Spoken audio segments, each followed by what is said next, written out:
Hey guys, this is Rishi Sharma. I'm on a mission to meet and interview all the World War II veterans. Thank you so much for watching this clip. Please don't forget to give us a follow on YouTube, on TikTok, and support us on Patreon for more interviews with these heroes. And God bless the World War II veterans.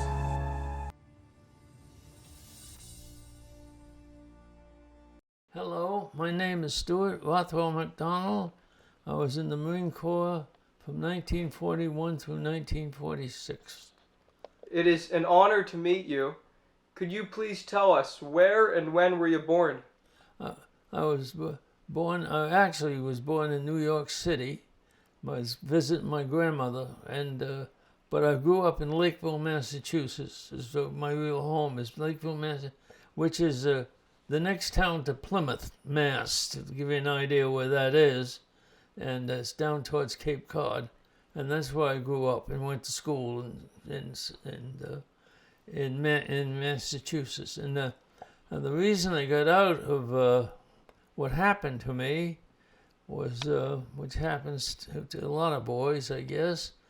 At that time, we had just come through a depression during the whole 30s, and there wasn't anybody working. My dad, he was on the WPA, and because of his age, I think he was made timekeeper, so he got $3 more, which was a lot of money at that time. And finally, my father hooked onto a job in Providence, Rhode Island, which is about 30 miles to 40 miles from Lakeville, Massachusetts. And he got a job, and he was commuting daily. And it so happens that my mother then said, hey, wait a minute, that's too far for him to commute daily.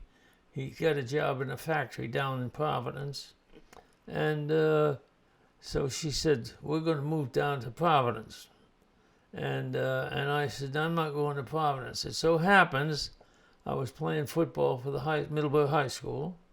And I made the first team. I was a starting tackle, and basically things were looking pretty good, and I was a junior going to be a senior in high school, and all of a sudden I was going to be uprooted from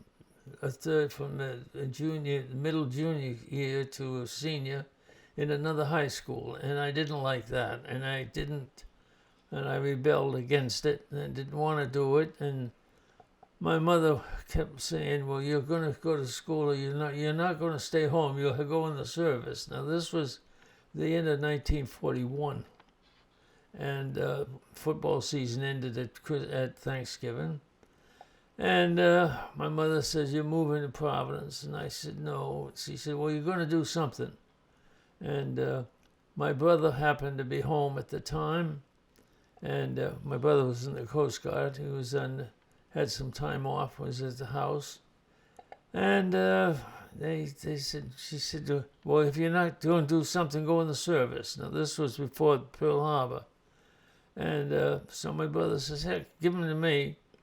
And I went with him. We went up to Boston, down on State Street, and I picked the Marine Corps because I knew my father had been in the Marine Corps. And my brother took me in. I still can remember my going into the Marine recruiting depot, and my brother saying to the gentleman that was in charge, he says, get this kid through quick because I've only got a 72-hour pass. And the guy said to him, don't worry, mate, I'll take care of him. So they slipped me right straight through immediately, and I went through in probably 2 hours or 3 hours with the physical exams and so forth. And I was in the Marine Corps, and that would be the end of November 1941. How old were you? I was 17 years old, just turned 17. I was 17 on October 20th. And incidentally, that happens to be the same day as Mickey Mantle's birthday. It was the same day. Not the same year. I think Mickey Mantle was 1930, mine was 1924. But October 20th was the birth time. Oh, Pearl Harbor, it was a Sunday. and I was at was an apartment that my mother had rented near where my father got the job working, and the first we heard about it was at noontime on Sunday, and all of a sudden we had radios at that time, and it broke through that there's been an attack on Pearl Harbor. A lot of us didn't even know where Pearl Harbor was, and then from that moment on, it was just one thing after another about Pearl Harbor and about the Japanese attack and so forth on Pearl Harbor. And as we all know, what happened in Pearl Harbor was that we lost the battleships and so forth. But what really happened was Admiral Kimmel, at that time, he was the admiral out there, he had turned the battleships all around so they could go out quickly in case of invasion. They knew something was up somewhere. The higher-ups knew something was going on. And lo and behold, he had turned all his battleships out, so he had to get them out to sea quick. But so happens the Nevada got hit, and she blocked the entrance. And so that left we know what happened then. Of course, the Arizona got hit very badly, sunk, and I think it was almost 2,000 people lost in the Arizona. The Oklahoma also was hit, and she was destroyed completely. And the other battleships were all that were hit, Utah and so forth, were after the attack. They were able to get them into dry dock at Pearl and get them fixed up. So the two ships we lost completely, of course, was the Arizona, which we all know about, and of course the Oklahoma, which was hit so badly they destroyed it. It never came back. So anyway, that's but right after that, the news one after another was what was happening, and President Roosevelt came on radio and said we were attacked. And what was his famous saying? A day in infamy. A day of infamy, right. You heard about the attack, and then what happened, sir? Well, I just waited to be called up. I said, well, boy, I didn't know when I was at home. And finally I got called up in December of 41 and went to Parris Island, okay? And it was kind of interesting going down because I had to report to Boston, up down State Street in Boston, which I did. And I was 17 years old. And we all the way down, we stopped the stations like New Haven, in Philadelphia, Washington, and we were picking up people, Marines really, on the train.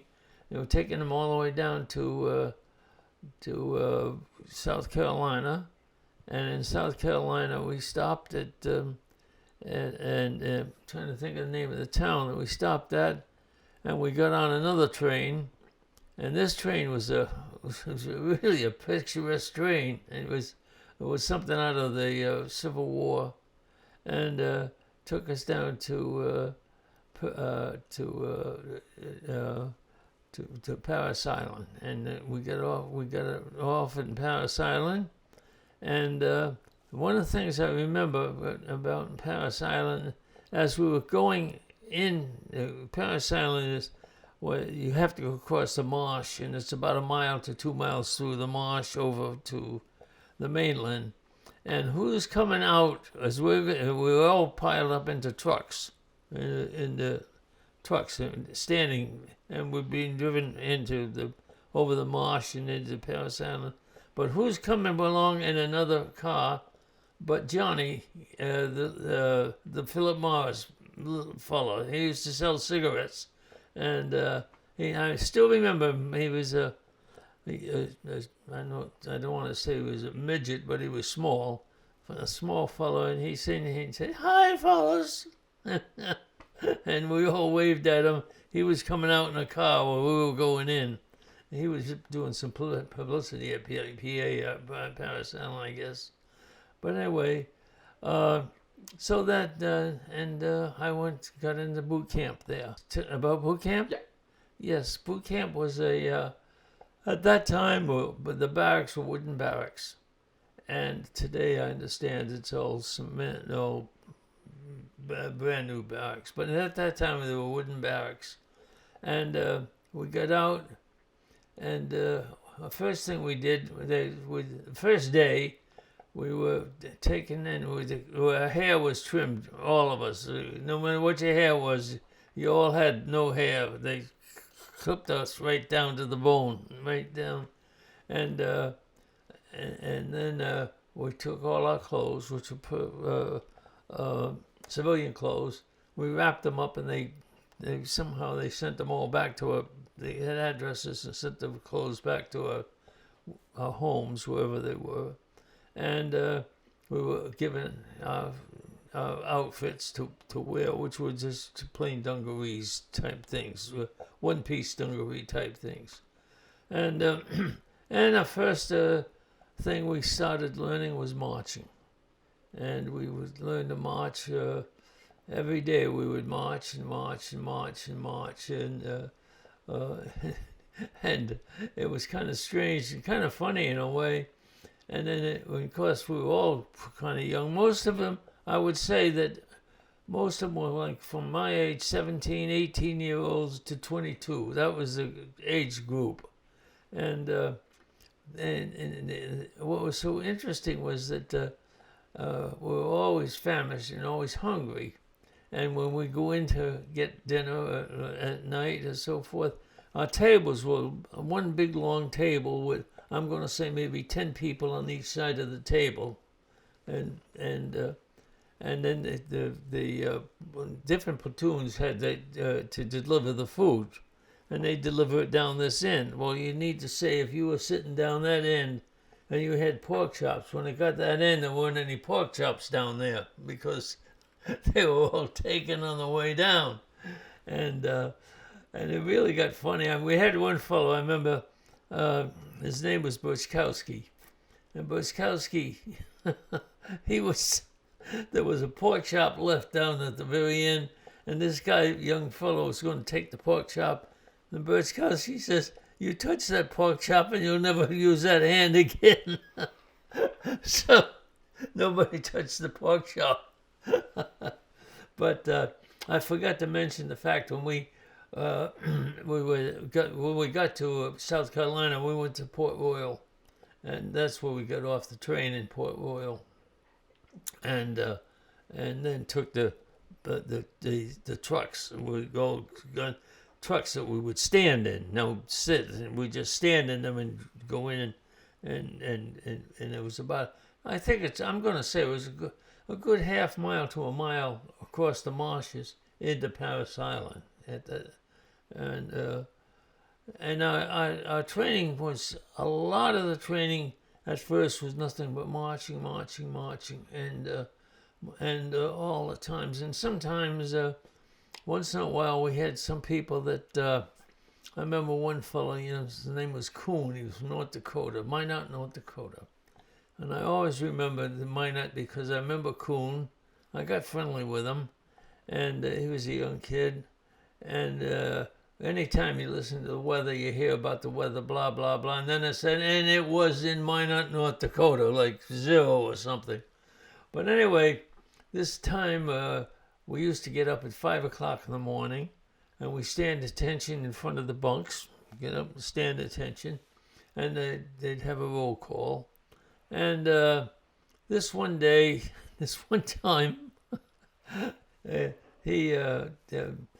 everybody jumped up and they stood at attention, but Coon didn't. He stayed in his bed, and he said something, I forget exactly what he said, something about like, "No, I'm staying here, you SOB," or whatever it is.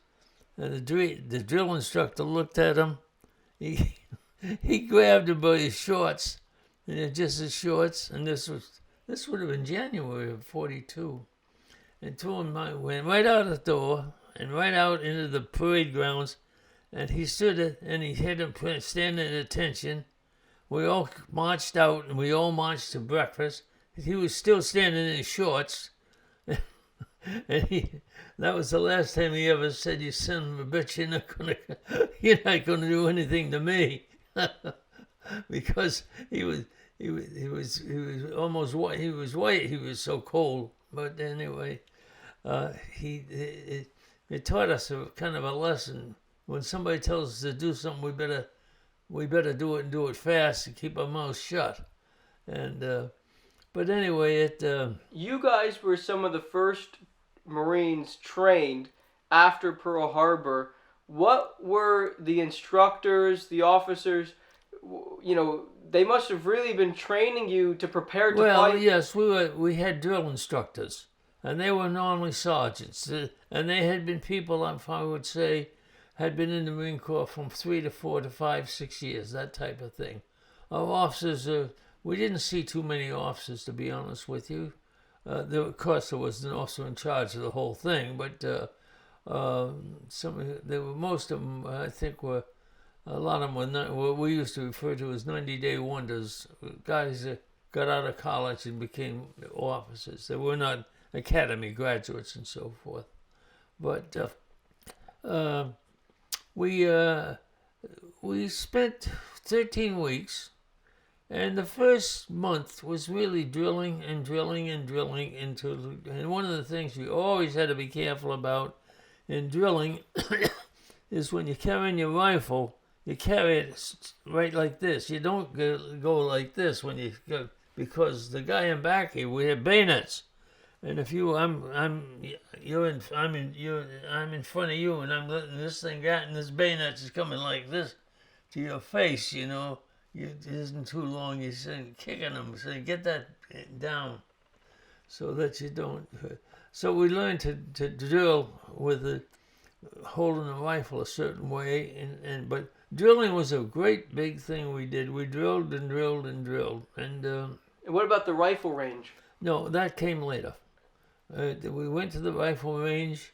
Probably I would say it was probably in the 6th or 7th week, something like that. And tell us about that. And we had shooting at the range, and we had experts, marksmen, and Maggie's drawers. And if you missed the damn target, you got Maggie's drawers. That's what they call it, Maggie's drawers. And some of us were pretty good. Some of them were very good. They get a little badge here, said marksman. Expert. I was a marksman, so I wasn't an expert. I was a marksman, and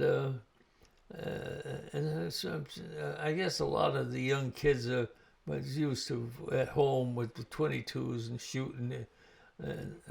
Could shoot fairly well, and they all got to be kind of marksmen and so forth. And every now and then we'd get we get a working party. I remember this one particular working party, and we all filed out and said, "Okay, we're going to over here, and we're going to." How many of you people can drive a truck? And of course, somebody could, right away, you'd put your hand up. You could drive a truck, and I could drive at the time. And of course, what that meant, if you could drive a truck, it means you were going to be on the end of the wheelbarrow. That's what driving the truck was, We thought that wouldn't be it. We thought we'd be driving a truck, but we were at the end of a wheelbarrow. The rest of us was filling the wheelbarrow up, and they were doing some construction or something, and we were helping out. And that once in a while we would get that kind of duty, where if we weren't marching or something, we'd get a work party, and we'd have to go out and do some work, like I just mentioned, with wheelbarrows and shovels and just helping out constantly. And that was the rifle range was coming near the end of our training. It wasn't the beginning of the training; it was towards the end. And after that, we did some more training. We did some parading for visitors and so forth, and in uniform.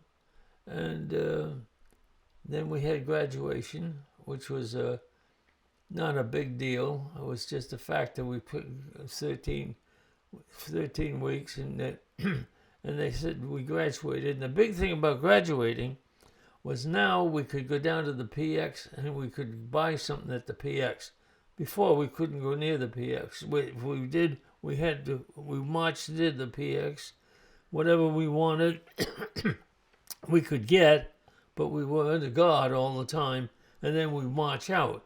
But now, once we graduated, that was a big thing. You don't think much of it, but now we could go to the PX all by ourselves and buy something and so forth. But I guess one thing I did forget when we first went in and they sent our clothes back, we got a bucket, a pail, and in that pail they had toothbrush and toothpaste and all things. It had a little scrubbing board like this, like for scrubbing your clothes.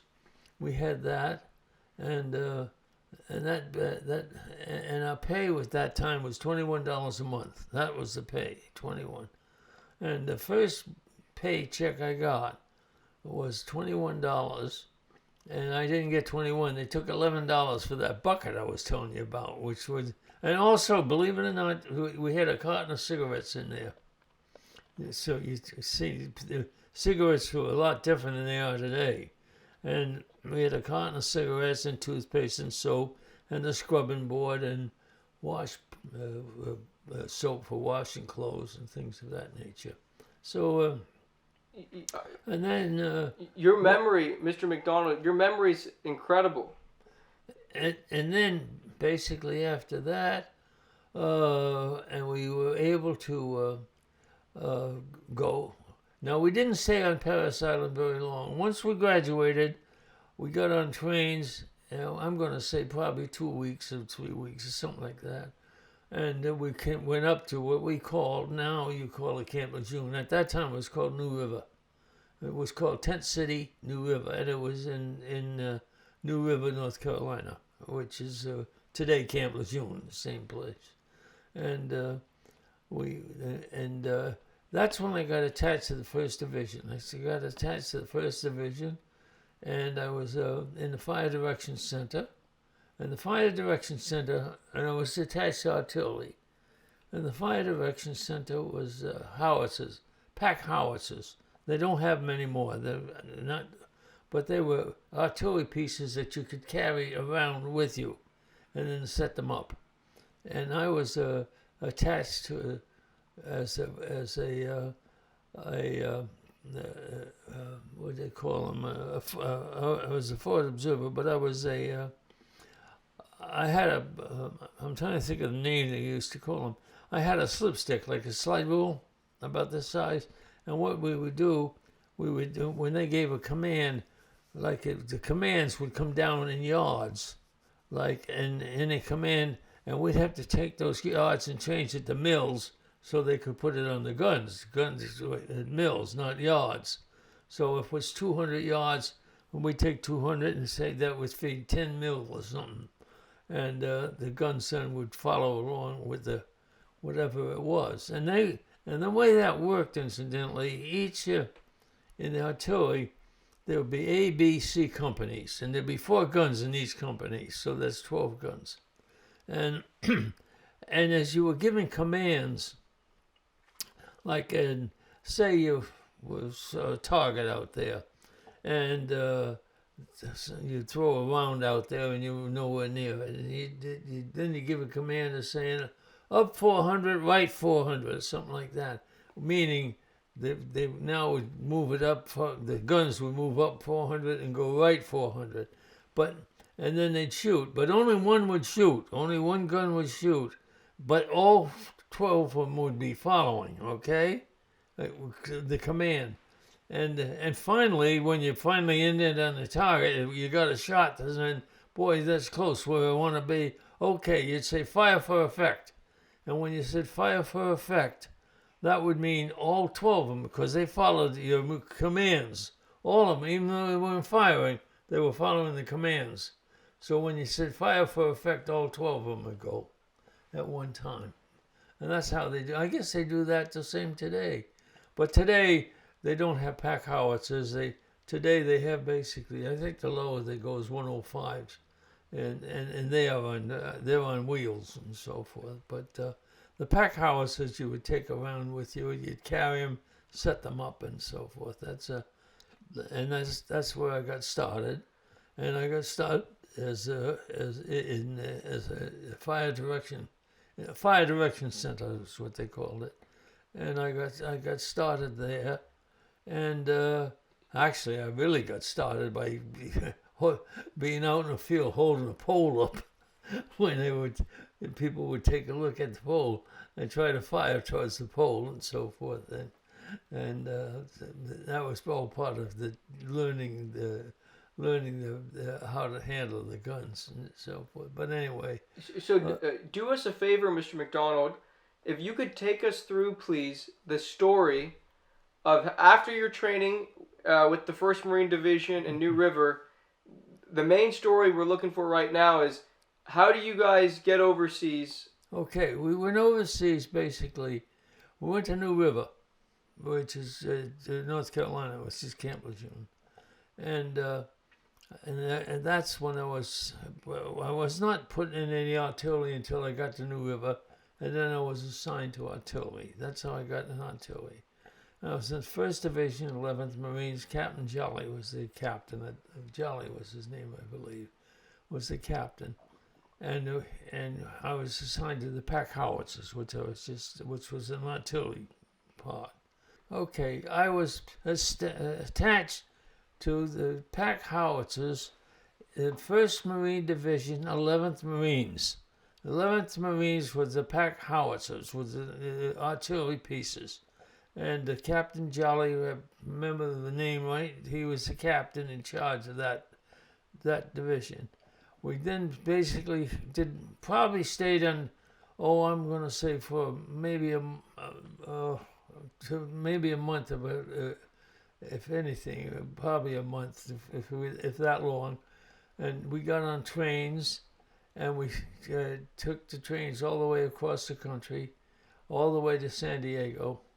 Until then, San Diego, we got onto ships, and we didn't know where we were going or anything. And then there were other ships, other things coming from other directions, and we ended up in going into first stop. I think was down into New Caledonia and New Hebrides, and then we did land. And the reason for the landing on Guadalcanal was the Japanese were building an air base on Guadalcanal. And the reason they were building the air base would give them access to New Darwin, Australia, and also perhaps New Zealand. And we didn't want them. We had lost everything in the Pacific then except for the Samoas and Pearl Harbor. We'd lost the whole Pacific, as you know. Wake Island, Midway, Gilbert's, Marshalls, Solomons, everything. Hong Kong was British. The Japanese took that over. They took everything. Burma, they took everything. Everything they get. They were in charge of everything, and basically, and we did not want. We didn't said no way in heck, and we've got to do something. And that's when they said the 1st Division say, okay, let's go in. And we did. It was August 7th, 1942. And we took him by surprise.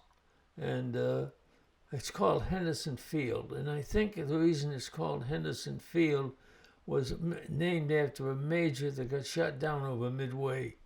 And when they went in there they call that Henderson Field. It's to this day, I believe, it's called Henderson Field. On Guadalcanal, and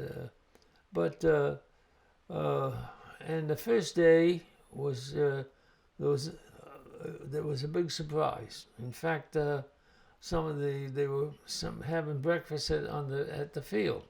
Who? The Japanese, and so it was a big surprise. And they were really surprised, and then we basically.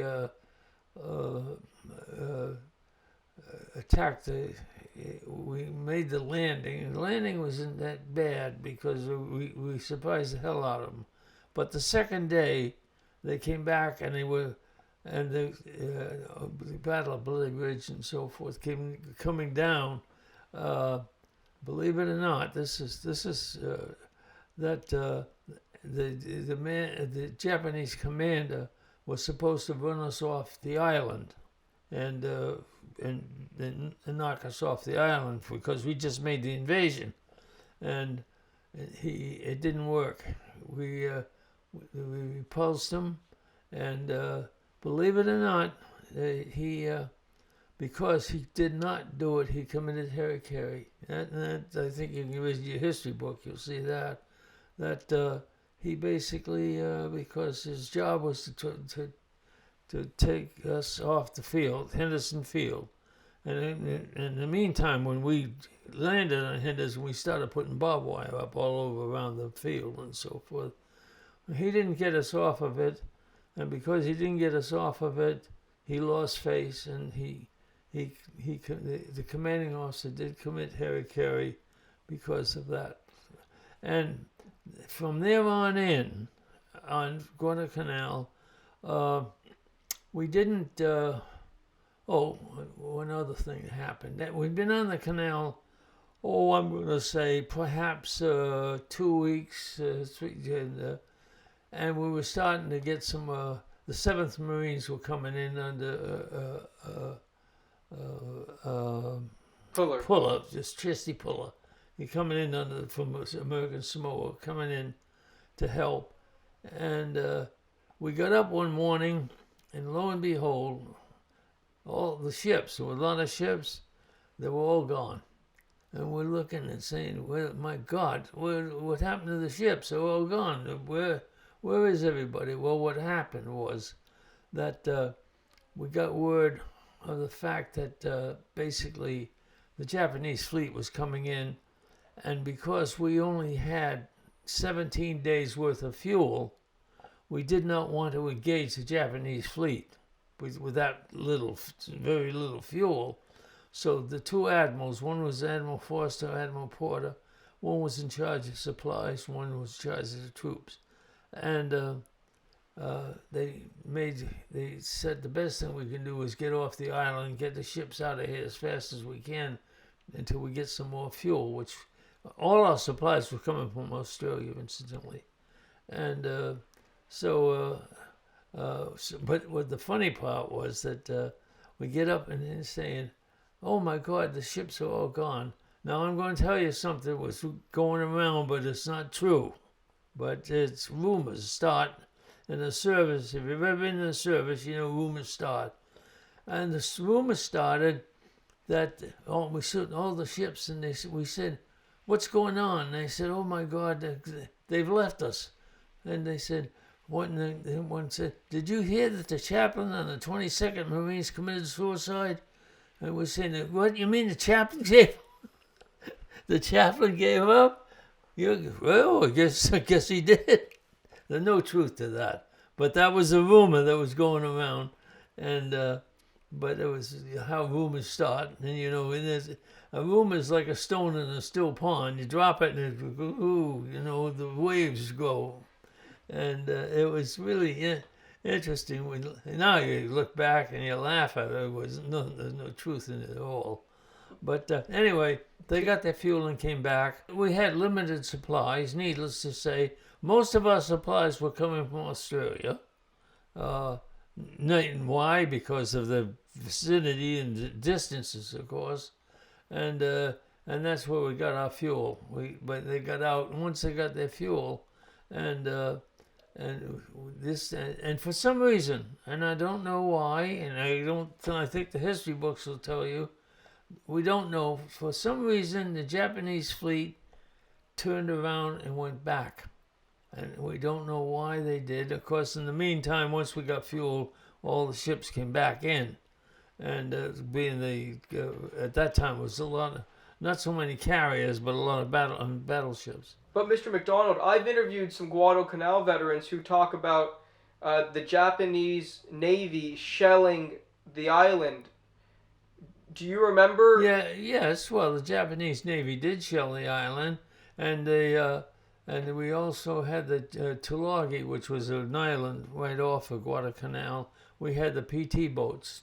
They used to go out and try to engage the Japanese in with the PT boats, and that's where you probably saw the movie with President Kennedy. He was on a PT boat, and that was off of Tulagi. And it was in one island off of Guadalcanal, all part of the Solomon chain, but there was another island that where the PT boats were kept. Can you? And yes, the Japanese did shell, and What do you remember of it personally? oh, well, the fact that we had shelling, and that you needless to say, we always had to dig a hole. We were always in the ground. We always had our little foxholes and so forth. I didn't recall them having a real lot of success with their shelling, but they did attempt to shell and so forth because they did not want to lose that. In fact, it went so far later on, and I was the Long Island, which was a carrier, became I'm going to say towards the end of September, end of August. They came with Joe Force and Marion Carl and all those fellas, and they came in their planes and landed on Henderson Field. And that was, you've heard of Joe Force, I think, and you've heard of Marion Carl and those people.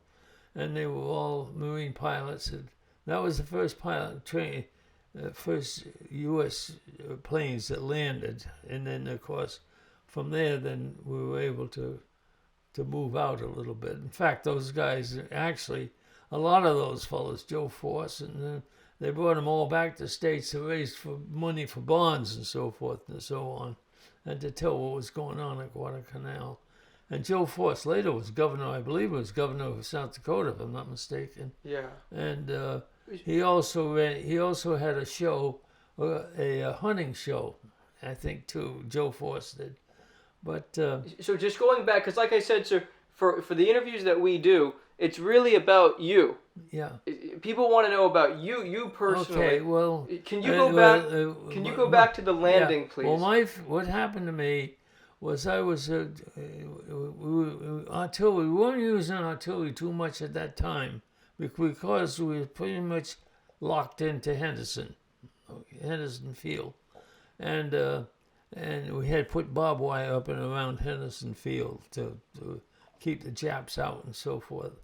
And I came down with malaria. I had malaria, and I got pretty sick with the damn stuff. And I got when the 7th Marines came in was Chesty Puller, and they came in to Twila, American Samoa. I went back.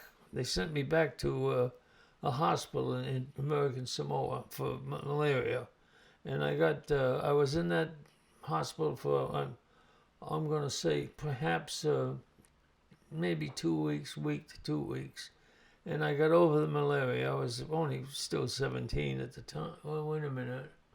Yeah, I was still 17, and basically they sent me to a small village in Tutuila, American Samoa, and I was in that small village for kind of probably a month or something, and then I was transferred back, and I was transferred back to Guadalcanal. This time I didn't join the 1st Division, I joined the 3rd Division. The 3rd Division had moved in, and that was when I joined the 3rd Division. And I spent the rest of my career overseas in the 3rd Division, not the 1st. But that was, and I went back probably, I'm going to say I was back on Guadalcanal somewhere around November 42 or something like that. And, and I got over the malaria. But in the meantime, the Japanese did try very hard to take that island back. In fact, they went so far as that Admiral Yamamoto he had the 15th Japanese Division, I believe it was, in Indonesia, and he brought that whole division in. I wasn't there, but this is what happened. He brought the division in to knock out. The idea is that once and for all, they wanted to knock us out of off of Guadalcanal. And what happened is, not thinking, instead of bringing in horses and things like that, they brought in all mechanical things, and they all got bogged down in the sand. And all those trucks and everything, it took them almost 10 days to reach the Henderson Field, and by that time it was too late. And in fact, there's one particular, I got some pictures of him. One Marine was credited with killing, whether he killed them or not, 1,000 Japanese, because they all tried to get through the barbed wire, and they did sit there and kill them. And and then probably, I'm going to say, the 1st Division left Guadalcanal somewhere around November 3rd, December 1st, and then it went to New Caledonia, not New Caledonia, but Cape Gloucester. Cape Gloucester, that's right. Went into Cape Gloucester, to Cape Gloucester, and that was the 1st Division actually went back to Australia, and then to Cape Gloucester, and that would have been. But as far as Guadalcanal was pretty well secured by January 1st, 1943, because 42 was, that's right. It was secured. And that was one big, well, it was just the first time, in all honesty, it was the first time we won anything, because we were losing everything. For example, we were losing. We couldn't just get away from the Guadalcanal, but we were trying to take tankers coming up from Texas up to New York. They were sinking them right, and the German subs were sinking them right and left. You could stand on the beach and see them burning out there. And I think he called it Torpedo Junction, if I'm not mistaken, and it was off of North Carolina, and it was. I think they lost. I believe, I'm not saying, they lost like 76 ships, 2 of them destroyers, but all the rest of them were tankers, and about 800 and some men, which were merchant marines. Most of them lost their lives just trying to get through, because the Germans would sit there and just in the submarines and knock one off another. And sometimes it was kind of sad, but off of Miami, for example, some of the merchants didn't want to take the lights down. We wanted all the lights to be off, but needless to say, and some of the merchants didn't want to do that because it was hurting their business and that. But it was and it didn't. We didn't change that until perhaps on the East Coast, perhaps March of '43, that we found they found ways of being able to locate these submarines. And once they found ways, and I think it was the English that found some way of locating them, and that way we opened up the getting troops from the States over. And of course, and you all know the story about the chaplains. I guess you know that story, right? When the 4 chaplains that on the Dorchester. That's right, were on the Dorchester, and they 4 of them, 2 of them, one Catholic, one Jewish, and 2, I believe they were from Belgium, if I'm not mistaken, in Europe anyway. And it's kind of strange. So when you think about it, why they gave their life preservers up? Why everybody didn't have a life preserver? It makes you think, because normally on these ships, once you stepped aboard ship, and you always had a life preserver. No matter where you went, that was with you. You carried it. It was your pillow. It was everything. You never left it behind. And it's kind of strange that when I think about that. You actually landed on August 7th, 42. That's correct. Can you describe, do you remember anything about a naval bombardment before the landing? What was the landing? Oh, yes. Before the landing, we had naval battle wagons, call them battle wagons, battleships. And they pounded before we landed. You're right. They pounded for, I would assume, for maybe, I can't say just how long, but they were there and they were pounding for a week or 2 weeks. But they didn't, the Japs still were, for some reason, the landing itself was very easy because basically there was very little opposition. They were surprised, and it's hard to say why they were surprised, especially since we were bombarding them and so forth, but they were. But the next day, that changed all, which I mentioned earlier, when they came down on the Battle of Bloody Ridge. They were coming from the top, from the north part down, and they were to throw us off the island. That was the Japanese commander his job was to throw us off the island, and I told you that. And when he committed suicide because he didn't do that. Yeah. And so you witnessed the naval bombardment. That's right, and you guys were expecting resistance. We did. We were expecting it, but we didn't get it. Now the second day, yes, oh yes, they came big time because for some reason I can't answer that. Why the Japanese didn't put up more of a strike the first day? It was a surprise. I don't know why that. It's almost like, why did the Japanese battleships turn around and not continue coming in? I don't know. So can you please tell us, sir, about your personal memories of the Japanese attacking while you were on Guadalcanal before you went to Samoa for... Yeah, that's right. So those first 2 weeks... Mostly I was on artillery, and most of it, we were just hedged down, and we were mostly there for protection, and we didn't have any real... Well, some of the 5th Infantry was in the infantry. They were doing most of the heavy work because they were the infantry, and we were. Don't forget now, we were artillery.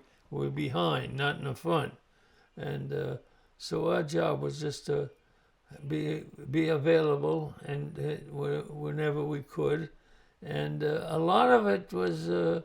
Getting supplies and so forth getting them off of ships and getting supplies in and doing all sorts of things, just plain work.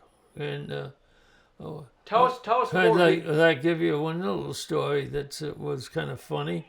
I was in artillery, and it was pack howitzers. The infantry, 5th Infantry was the 5th Division, and the 5th Infantry Battalion, I should say. And that was infantry, and they were the ones that were doing most of the real heavy fighting. We were sort of in the background. Where were you actually stationed? I was stationed, all of us were stationed in Henderson Field. We were all stationed in and around Henderson Field.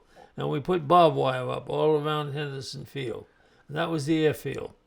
That thing's there today, I believe. And could you please tell us, sir, about the way your pack howitzers were set up? Did you guys do any firing in those first 2 weeks you were with them? We did very limited firing, and because we were pretty well tied down to Henderson, and we did a little firing. We got some instructions from the 5th. Got orders from the 5th Regiment for some firing. But it was limited. It was not. It was. In fact, most of the. To be honest with you, that most of the battalion, most of the artillery firing in the Pacific was done. It wasn't like in Europe and so forth. It was a lot different, and even though there were pack howitzers, it could, and there were more. They're probably more like mortars, to be honest with you, than at that time.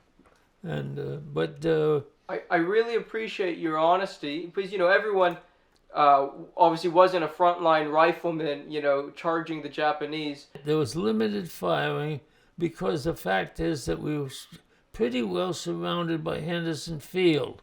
We were all around Henderson Field, so we weren't firing like 2 miles out or 4 miles out or 5 miles out. We did a little, but not a lot. And at that time, I was not a forward observer. I was basically in the Fire Direction Center. And the Fire Direction Center was when we would get orders down that say, like I said before, when the forward observer would say, up 500, right 400, or telling you where he wanted his shots, okay? And then we would then convert those yards to mills, and the mills would go on to into the weapons, which was 12 pieces, 4 in each division, A, B, C.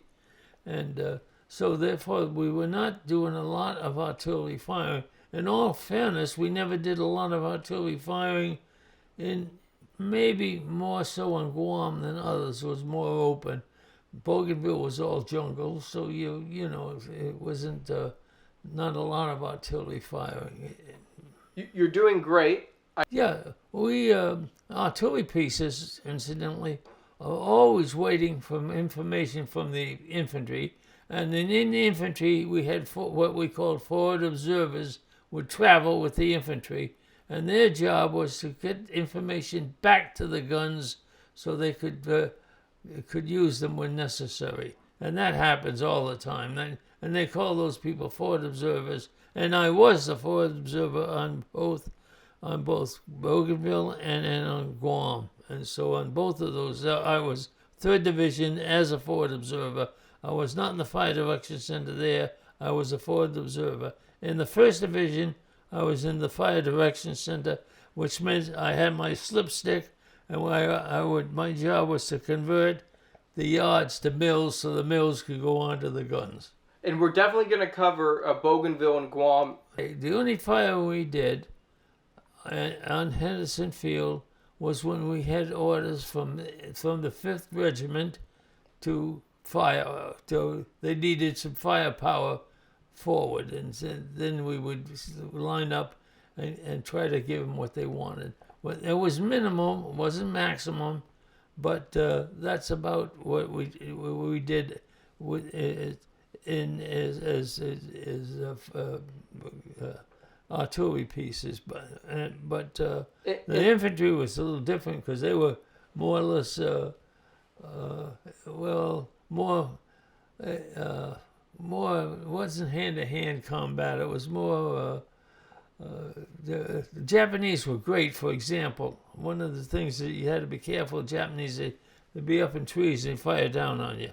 You were constantly, that's something you had to always worry about when anything, anywhere, I don't care, the whole 3 years I was over there, always be careful of Japanese being up and firing down.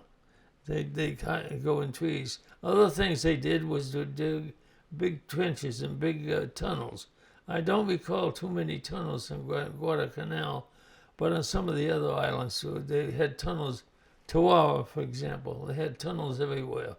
So they were great for tunnels and so forth. And that's when your flamethrowers came in to help out in that area. But as far as Guadalcanal goes, there was no, I can't remember too many tunnels in Guadalcanal. Do you remember, sir, personally on Guadalcanal, did you have any experiences seeing any of the Japanese yourself? Yes, I did see some of the Japanese myself. So sometimes I remember one time we had we ran into some Japanese, and we had some prisoners that we had taken. But most of them, the prisoners and all, would come back from the 5th because they were seeing the Japanese. Well, we would be behind. We were behind the lines, so we didn't see the Japanese as much as the 5th Division would have seen them because they were the infantry right up front. Could you please tell us more about the incident you're referencing, that you had one experience encountering the Japanese? Could you explain what happened, please? Okay, where's that? Guadalcanal? Yeah. You said you had one experience. I asked if you saw any of them, and you said there was one time you saw them, took some prisoners. Yes, we were taking some prisoners. I was thinking of another place though that would what's his name, Pulla. I remember, but that's not in Guadalcanal. I'll tell you that story, but with Chesty Pulla and what happened there with prisoners. But you want the Guadalcanal. Okay. And so I'll ask the question. Yeah, on Guadalcanal, right. Did you see any Japanese yourself? I did. Well, I saw Japanese. We saw some prison Japanese, and they were taken away. And I never saw them. We didn't keep them around long. And you also keep in mind too, the Japanese were not great for taking prisoners. They were great for finding ways of they'd fight to the death, or they'd commit heavy carry or whatever it is. They did not want to be taken prisoner. So you saw some Japanese prisoners. Yes, I should have been more clear. During your time at Henderson Field, did you see any Japanese who were not taken prisoner, like out in the distance? Did you see any? No. That's what I meant. No, it was pretty much a very, very thick forage. Not as bad as Bougainville, but it was thick.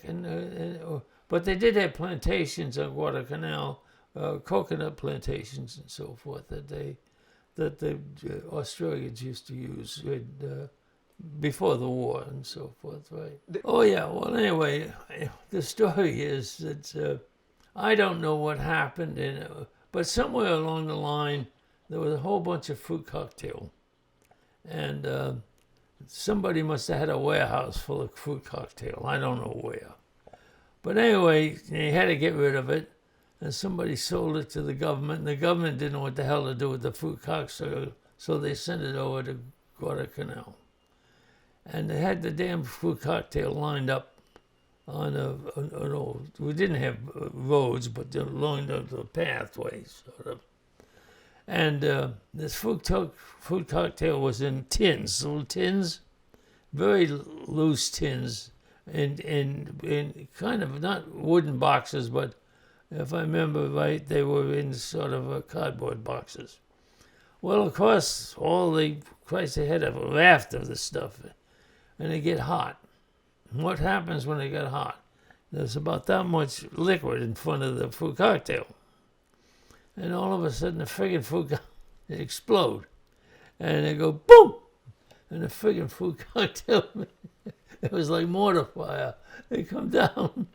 Outside of the fact of being funny, the damn stuff would get stuck to your uniform and so forth, So you had to go down the ocean and get it off. But I always got a kick out of the fruit cocktail. It was like mortar fire.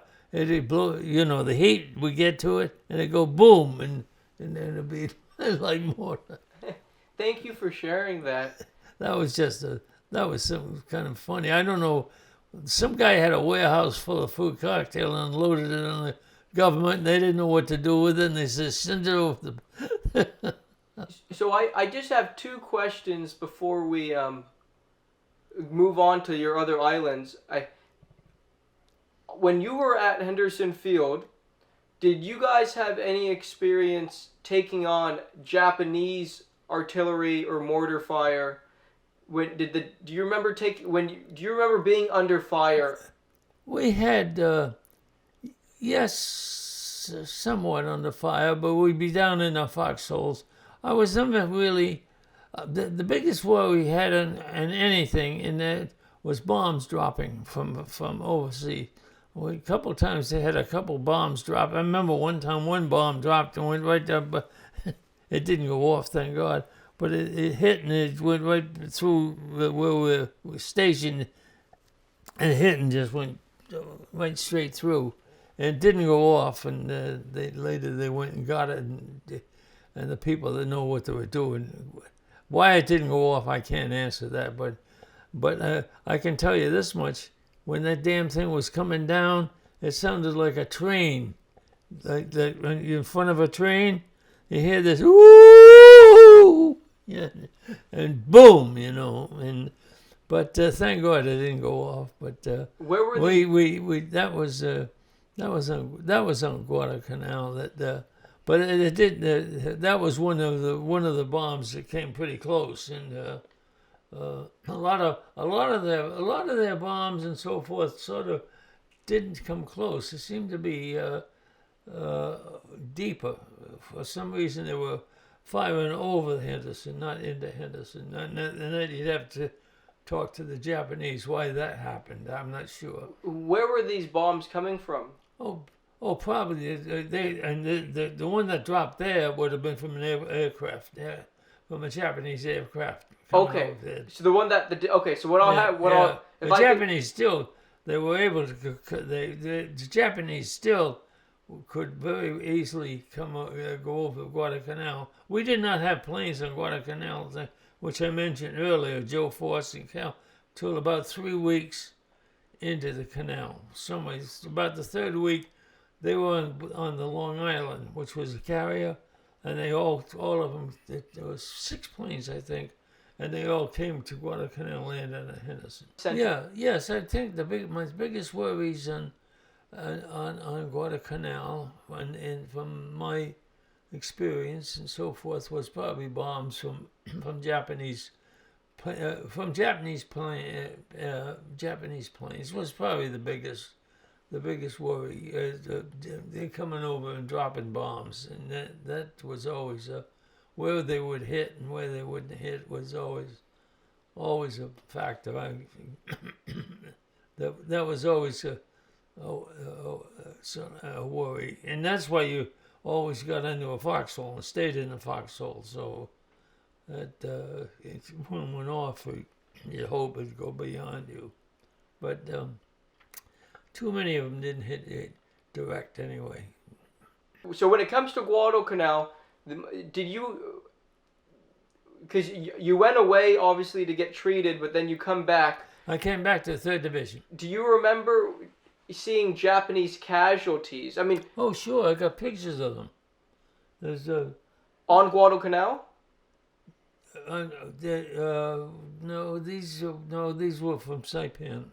I got pictures of them being buried from Saipan, and So, but on Guadalcanal. In Guadalcanal, I don't recall. Normally, we casualties, they took them away, and of course we had hospital ships, but I don't recall. In all fairness, I don't recall any mass burials and so forth. I did see mass burials in other places, but not on Guadalcanal. And so the only other question I have, sir, is there were some major battles, obviously, like Bloody Ridge. That's right.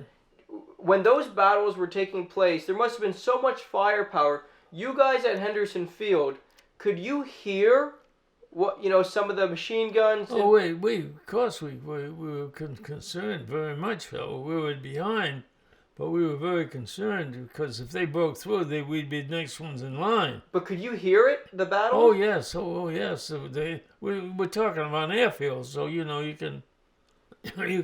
This wasn't a mile apart or anything like that. During the battles of Bloody Ridge and so forth, we could hear constantly what was going on, and constantly in the firepower and so forth. Right. Okay. And mostly, and a lot of it mostly was gunfire and so forth. But the Japanese were great for being in trees and so forth, so you had to watch all over, not just one spot. Perfect. Okay, so we're gonna move on. so you get assigned to the 3rd Division. Okay, in the 3rd Division, after Guadalcanal, and I had malaria. And I came back and joined Guadalcanal, I'm going to say probably in November 42. Yeah, December 42. And I joined the 3rd Division. 3rd Division was coming in at that time.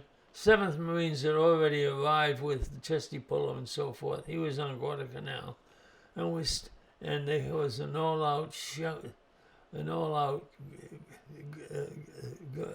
the Japanese all out. I think I mentioned it earlier, where they wanted to get us off Guadalcanal, and they took the 15th Division.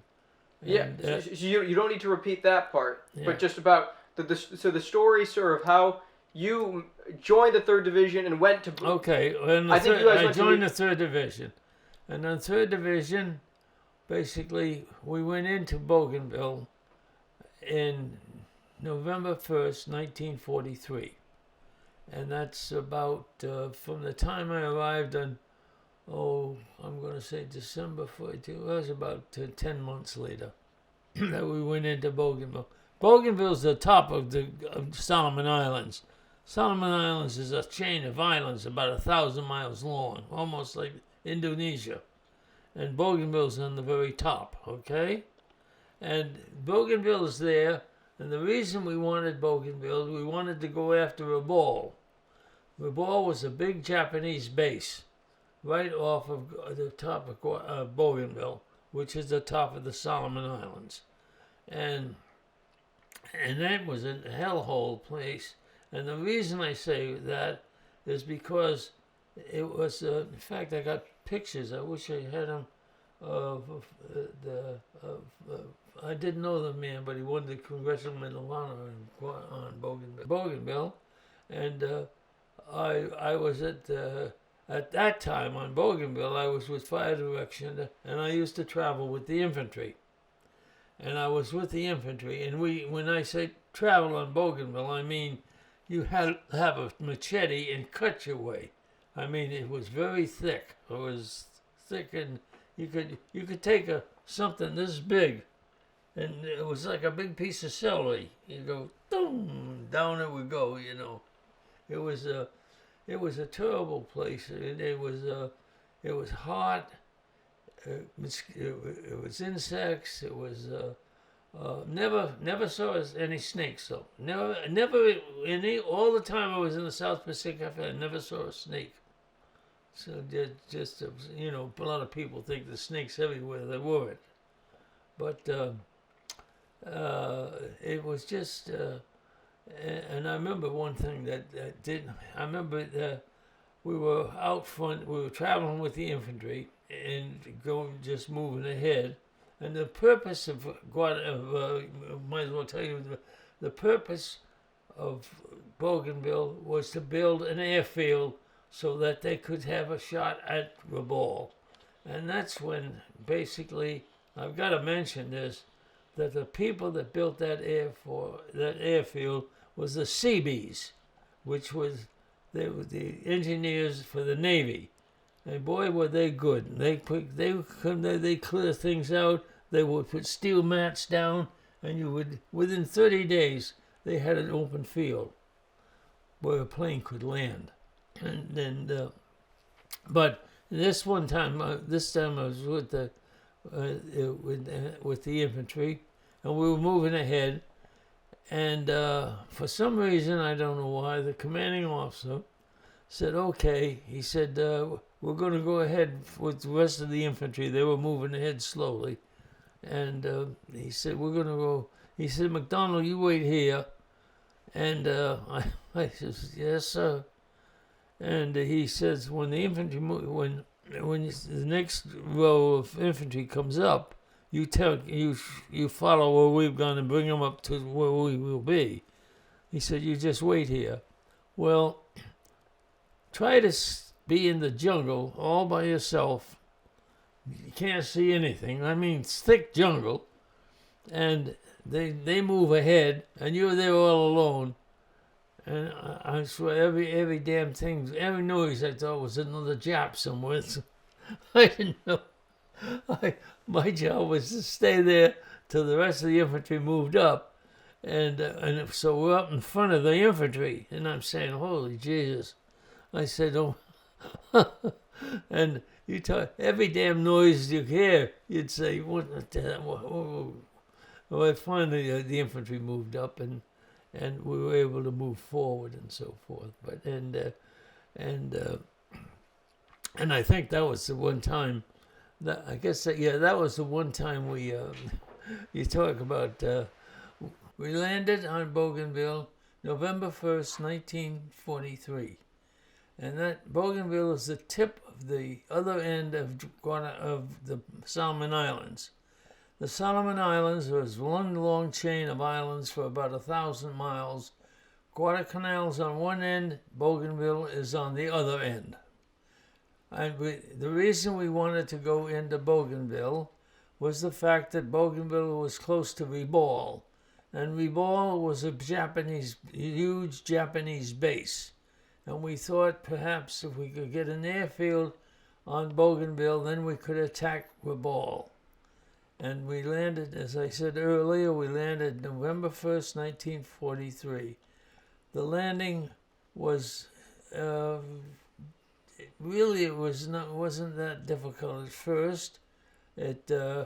Bougainville was just absolutely jungle, complete jungle. Everywhere you went, you had to hack your way through.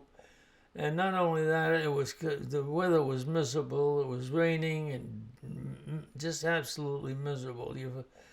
Your clothes were on you for 30 days. You couldn't do anything with them. It was just awful. But anyway, I was attached to, I was no longer in the Fire Direction Center. I was now a forward observer with the 3rd Division. And so I was traveling with the infantry. And one of the things I remember distinctly, we would go ahead of the, traveling with a squad ahead of the infantry. And one of the lieutenant that was in charge said, "McDonald, you stay here and don't move." And the rest of us, there was a party of about 6 or 7 of us. And he said, "You stay right here. And when the infantry moves up to where we are, then you follow us up, and you can tell by what we've cut through here." Well, I mentioned earlier that fact is that you want to stand out in the jungle where you can't see your hand in front of you, and you don't know. All you can do is hear noises, and you know there's Japs everywhere, but you don't know where, and you're scared to death that you're all alone. And it was a long time. It wasn't really a long time, but to me it was a long time. Probably it was an hour or so I did that. And finally, some squad came up from the infantry on the 3rd Division, and I told them that we were supposed to move forward, and follow them up there, follow the infantry up there. And they said, "Okay."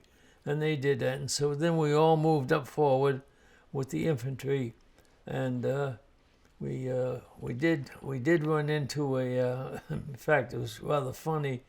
We were moving up ahead in front of the infantry. And lo and behold, if we didn't come into a little opening, and we look out in the opening, and it's full of Japanese, and they were all in sort of like a chow line or whatever it is. They were in line. And I still remember the guy, he was from Memphis, Tennessee, and Mo something was his name. And all I can hear him saying, once we saw those Japs all out there, and they saw us, and there was only 8 of us, and he said, without hesitation, his exact words was, "Haul ass." And that's exactly what we did. When you're talking about Marines not retreating, nobody could beat us there. And we were tripping over ourselves with the jungle and Japs and everything else. But we got back to the safety of the of the division in the third division, in their infantry division. So, and that was one of the highlights, if you want to call it a highlight. You ask about seeing Japanese. We saw plenty of Japanese, and we couldn't get away fast enough. Well, there was only about 8 of us, and we didn't know what was out there. We ran into a chow line or something out there, so we weren't about to engage them at that time. We wanted to get back with the infantry. Let them engage them. We wanted to get to safety. And how far were you? So- how far were you from the Japanese? Oh, probably half a football field, or maybe a little more than 100 yards. So we just ran into them by accident. We were shot. Now, when I say it's jungle, I meant what I said. You couldn't see anything. You had to hack your way, just like this, just like Frank Buck. You had to hack your way through it. But anyway. And did the Japanese? Did they, as you guys retreated? The Japanese came up. They were all screaming, and we couldn't get away fast enough. But we got back. We got back of the fifth of the infantry lines, and that's what we wanted to do anyway. But did the Japanese? Did they also fire at you guys? Oh yes. Oh, as we retreated, of course the Japanese were chasing, and they were firing at the same time. And we were just, as that fellow said, we were getting out of there as fast as we could. There was only, I think, 7 or 8 of us, and we weren't about to take on the Japanese. We didn't know if it was a company or what it was. So anyway, we got back, and that turned out to be okay. They moved the Japanese out of there, and we... later that, not that same day, but later that, a couple of days later, we're back on the lines, and we kept our provisions on a small island off of the mainland of Bougainville, a little small island. And so I was with my friend, we called him Honest John Barron. I called him Honest John because he was a street kid out of Cleveland. And if you didn't watch him, he'd take your eyeballs out and you wouldn't know it. But he was a good man for us because when we needed anything, he knew how to get it. So anyway, we were going over to this small island to pick up some provisions for this where we were stationed and who we were with, and we got halfway out, and all of a sudden an air raid warning went off. Ooh, zoom, zoom, zoom. And we said, oh my God, and we were on a boat. We were on a Higgins boat. And the coxswain of the Higgins boat, who of course was a Navy person, he directed the boat immediately under the island, that small island. And we jumped out of the boat, and we dove, and the Japanese plane was coming down, and it strafing the beach, coming down and strafing it. And the only thing we could do was dive, and we dove under this big log. It was a big old log that was on the... We just dove under it, all of us, 3 of us. And I used to say to the kids, what do you think was under that log? And they'd all say snakes, and they'd say this and that, the other thing. And say, no, they were all red ants. It was just absolutely loaded with red ants. And we couldn't... And I don't know if to this day, the Japanese came in real low. I could see the pilot. He came in that low, you could see him. And he looked like he was laughing, but he wasn't. It was just imagination. But he came down. And again, why he didn't turn around, come back, and take another shot, I don't know. He strafed that one time. We were on the beach, and we got under the log when he was strafing, and he took off. And we couldn't wait to get out, jump out of underneath that log and just go into the water, rifle and everything, because ants were everything. They're over the rifle, over the cows, and they all bite, these red ants. The coxswain of the Higgins boat we were on, going to pick up some provisions, when he heard the air raid warning, we thought it was Japanese it was the Japanese who was hitting us from the ball. And he came in, and we didn't have any choice. There was a big log there. And we dove in, all 3 of us dove underneath that log. And under that log were nothing but red ants. And I couldn't wait for him to make a pass. Why he didn't turn around and come back again, I'll never know, but he didn't. He made his pass and kept on going. And basically, when he came in and we couldn't get out fast enough, we dove in, rifle and all, into the ocean because the ants were everywhere. They were in everything we had. The only way you get rid of them is drown them. And you didn't have to worry too much about drying because it was pretty hot, and give you 15, 20 minutes, your clothes would be dry again. So you weren't too worried about being, of course, right later you had to clean your rifle, but it was, what happened was after we got out away from the ants and we got what we wanted, and we got back onto the mainland, and all of a sudden we heard the air raid go off again. And I said, oh my God, not again. And we looked up and said, wait a minute, that's not Japanese planes, those American planes. And he looked up. I said, yeah. In the meantime, the Seabees, which I mentioned earlier, were building an airfield right out of the jungle, out into the water. They used to put the steel nets down, big nets. And sure enough, in they come and the planes land. There was 5, 6 planes. They all land. And the guy, first plane get out was Pappy Boyington. You ever hear of him? And he got out of the plane, and I still remember he got out, and I said to my friend Honest John, we ran up to the plane, and I said, where the hell have you been? He said, we got hung up. He was a major. I'm a private. I said, where in the hell have you been?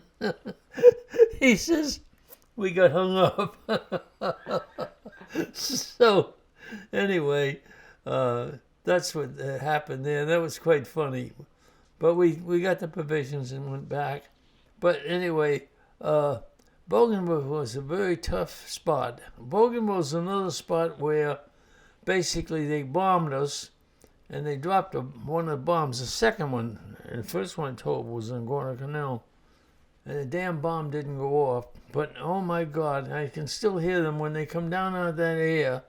And I often wonder, the people in London, when these damn bombs came down, it's like a train. To me, it was like a train coming at you, you know, woo! And it get louder and louder and louder. And this one hit in between foxholes. We were all stuck in foxholes. Went right between us and didn't go off. Just hit and just bounced, and thank God it didn't go off. But it didn't, so we were lucky there. And then the bomb squad would come along and detonate them and do whatever they had to do. But Bougainville was a horrible place. It was the conditions were awful. It was raining all the time. We even suffered an earthquake on Bougainville. I got in one morning. I'm in my foxhole. I'm up to my neck in water because it rained. And the first thing you know, the gun is going like this. And we had a slight earthquake, you know, then. And anything that happened on that place. And was it an earthquake or was it the volcano? I don't know. Like I said, it was an earthquake. I don't know of any volcanoes there, so it was some sort of a small earthquake. I'm not aware of any volcanoes. I could be wrong. Could you please tell us, sir, about your job as a forward observer on Bougainville? Okay, my job as a forward observer on Bougainville was actually if it was any wiring, any wiring had to be carried brought back, connected and so forth to the other troops or to radios or so forth. We would lay the wire down, and my job was part of laying the wire down from place to place to place, so you have communication, and that's what we did. And as I said, I did not know this fellow, but he won the Congressional Medal of Honor in Bougainville. And to this day, I got cards right here where I write to his family. I send his family a Christmas card.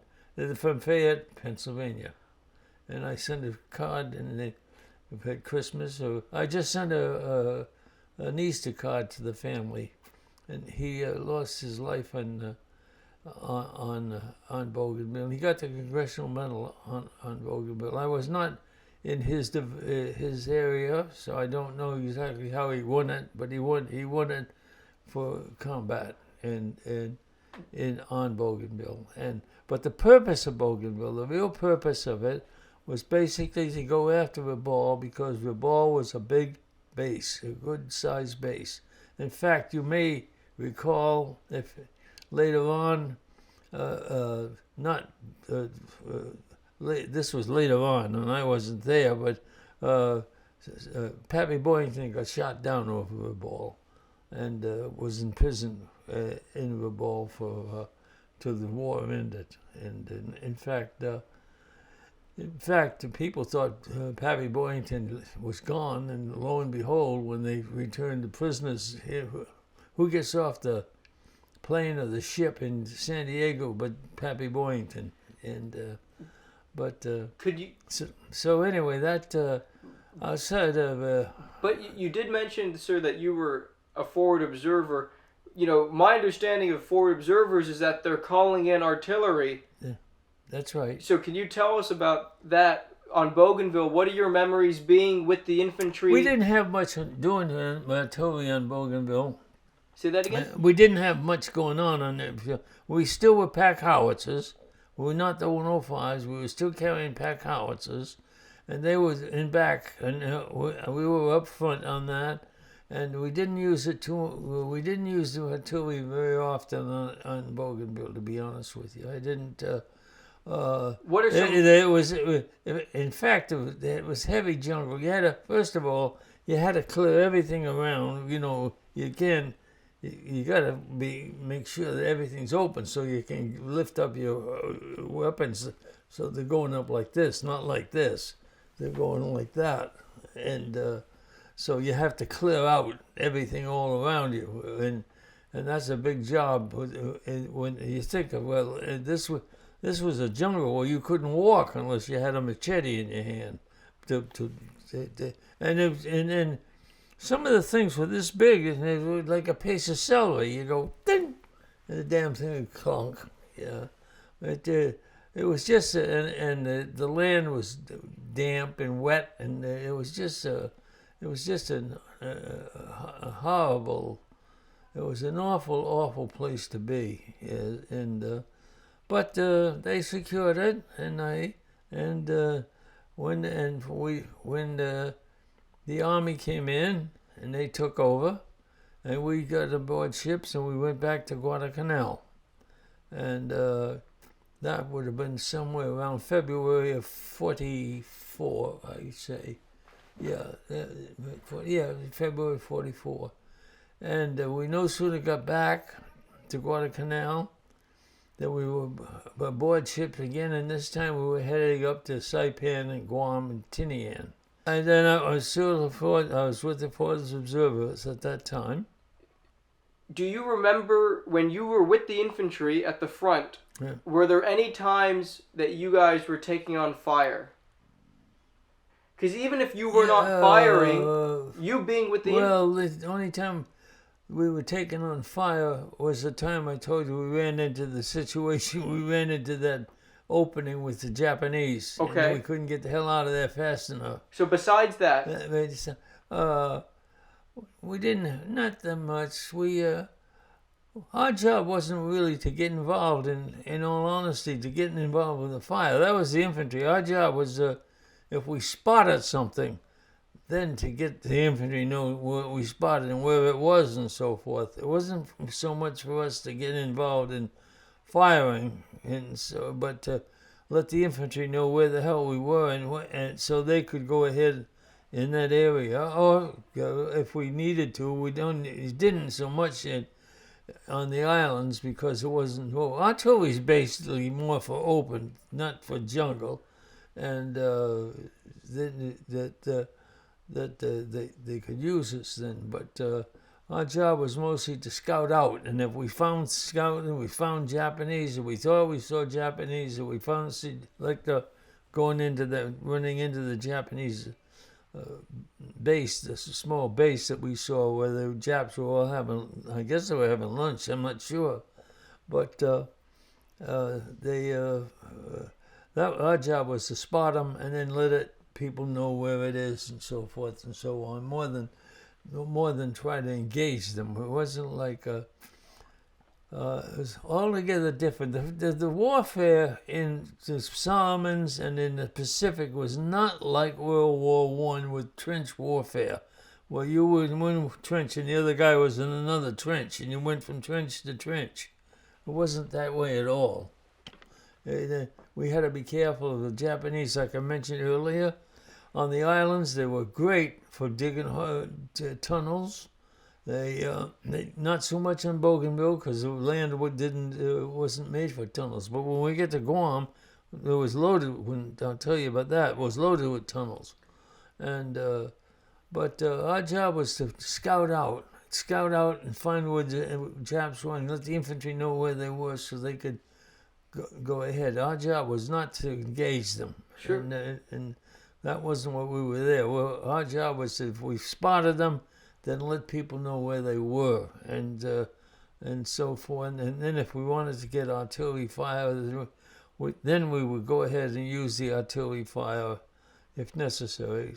We didn't use it that much in Bougainville, to be honest with you, but basically that's how it would be used. And Mr. McDonald, could you please tell me how far ahead of the infantry would you guys go scouting? Well, I would say we probably go ahead of the infantry.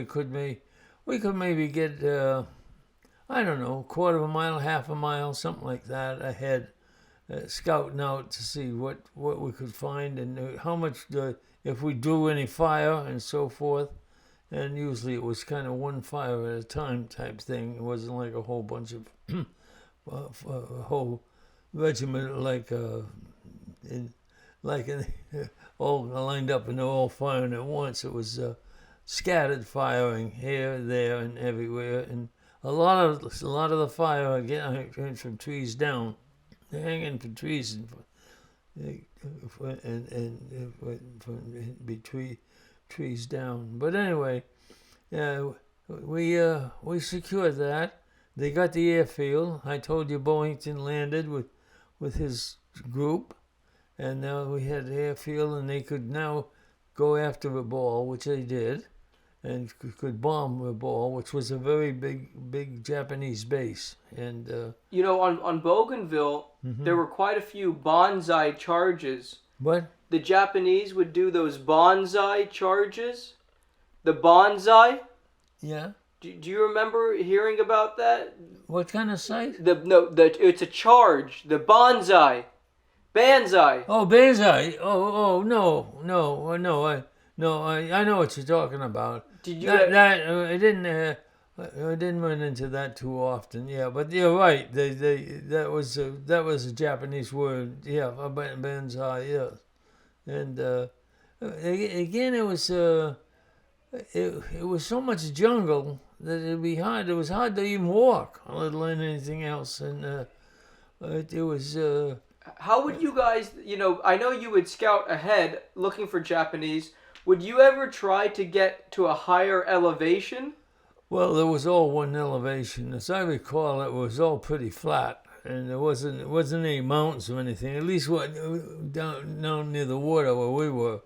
We never got away back inside. At least I never got way back inside.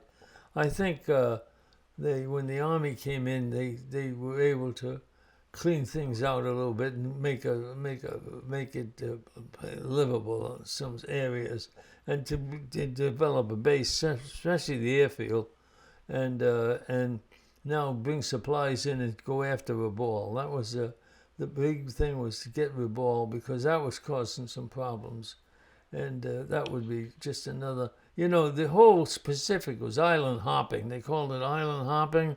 You go from one island to another island to another island to another island. In my case, I was on Guadalcanal, Bougainville, and on Guam, Saipan, Tinian. There's my which was part of the Marshall Islands. Now there were other. The second division went in Tarawa. You probably heard of Tarawa, and that was very bloody. It only lasted 3 days, but I wasn't on that one. But it was very bloody because what happened there was the fact that they were going in to Tarawa. They forgot there was coral all up and down the shores, and the Higgins boats couldn't land. So they got hung up on the coral, and the guys had to wade ashore. And when they waded ashore, they were wading into machine gun fire. And that's why it was a short battle, but very bloody battle. And that was Tarawa. And that was 2nd Division, incidentally. But the next battle was Guam, which was in July 1944. It was part of the Battle of Saipan, Tinian, and Guam, in the Marshall Islands. One of the things that happened on Guam, I'm going to have to mention what happened in Tarawa. In Tarawa, I mentioned the fact that Higgins boats got hung up on coral. And that's where it was a very bloody battle, and only lasted 3 days, but it was a bloody battle.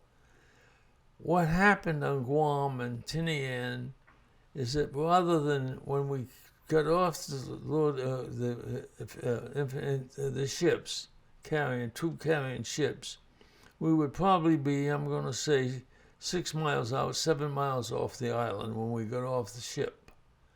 And when we got off the ship, we basically went into Higgins boats. And took those Higgins boats in for about a mile offshore of Guam, and Saipan, Tinian also. And what we did is we'd switch over to amphibious tractors.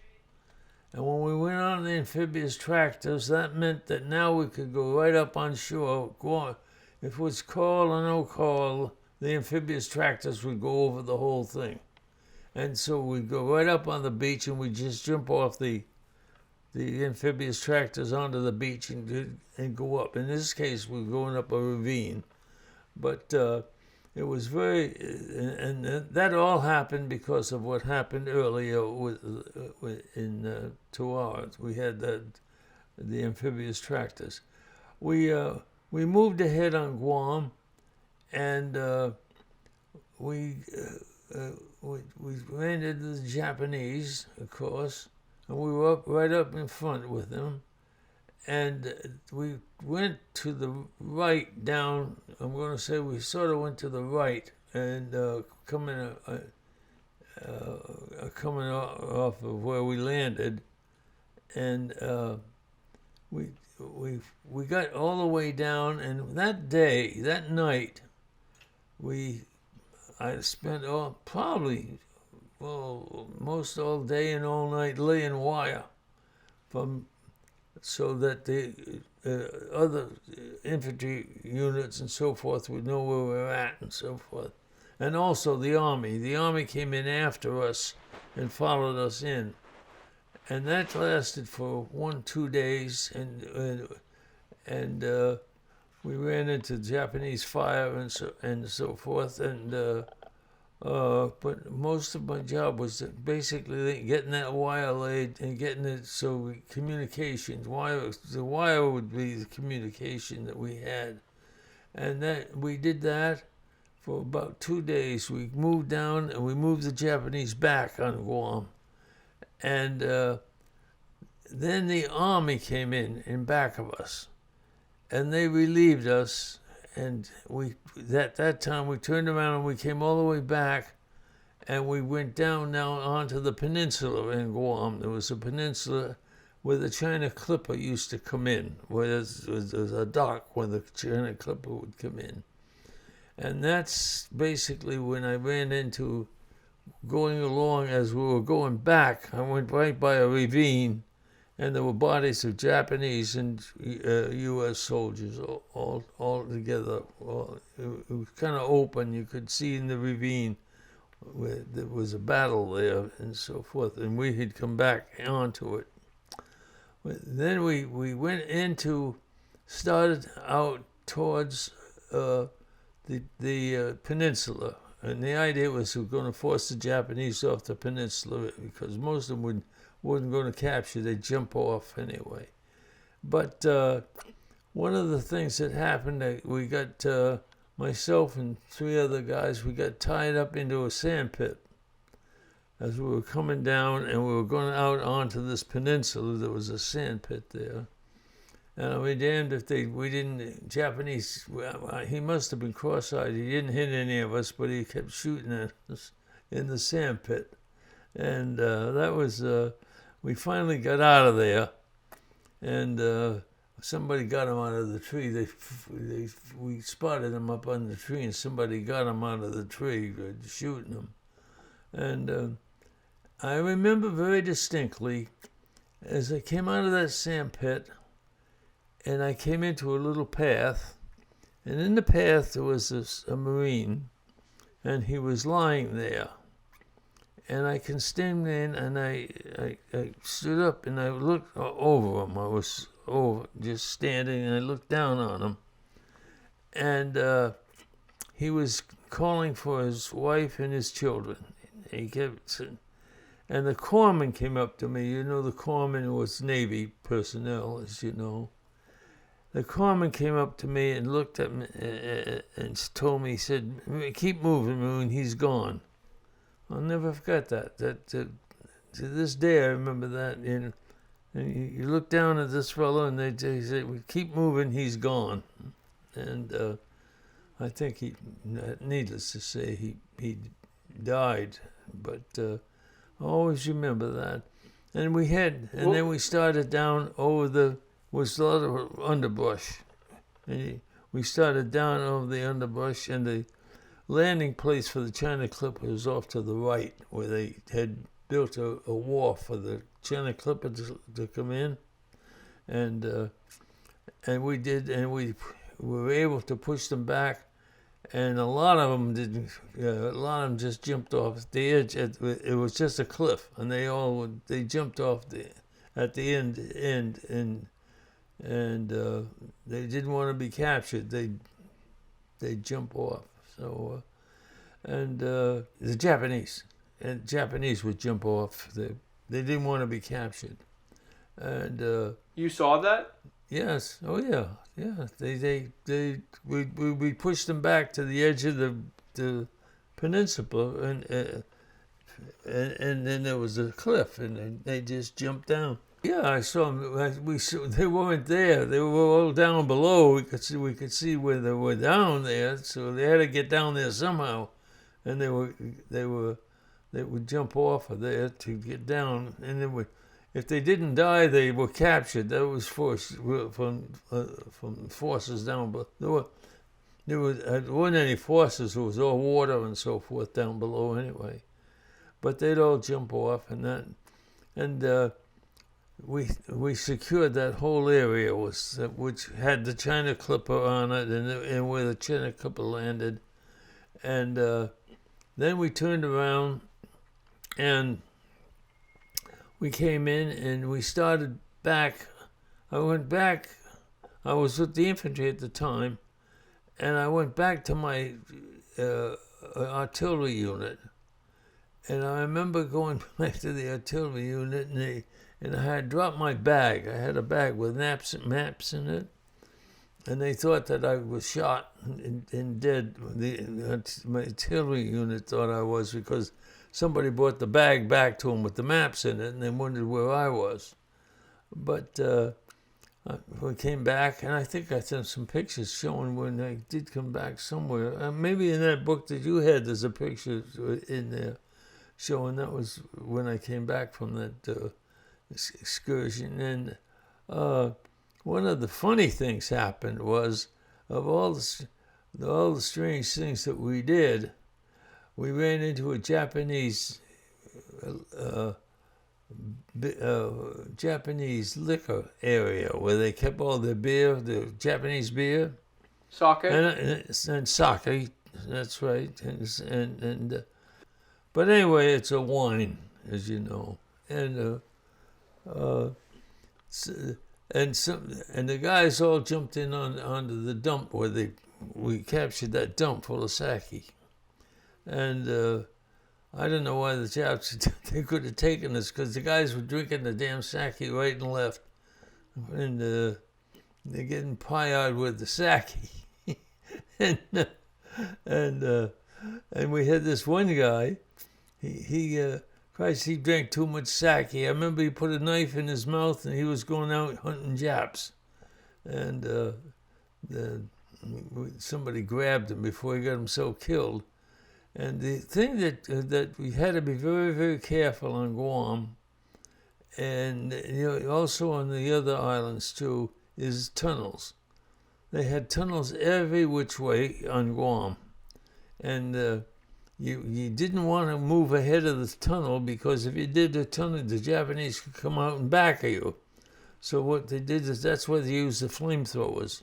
When they could come back, when you go by a tunnel and get an opening, the guy with a flamethrower would throw the flamethrower down there to make sure, and then to cover up the hole and so forth. So they couldn't come out and back at you. Otherwise, if you went forward and they come out and back at you, you'd have been back at you. And that turned out to be kind of a controversial situation, because the Marines moved ahead with Howling Mad Smith. I don't know if you ever heard that name or not, but he was a general, 3-star Marine general. And he was in charge, and he moved, and he fired the Army general, because the Army generals, with the Army in back of us, didn't come up fast enough. We went ahead, he was lagging behind, and Smith said, hey, they need to get up with us, not back there. We want them up close to us.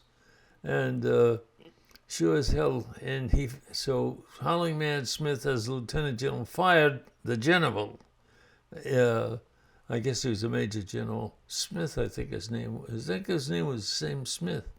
And that got MacArthur's dander up real big. He fired one of his men. And Howling Mad never got another command. I mean, that was the end of his.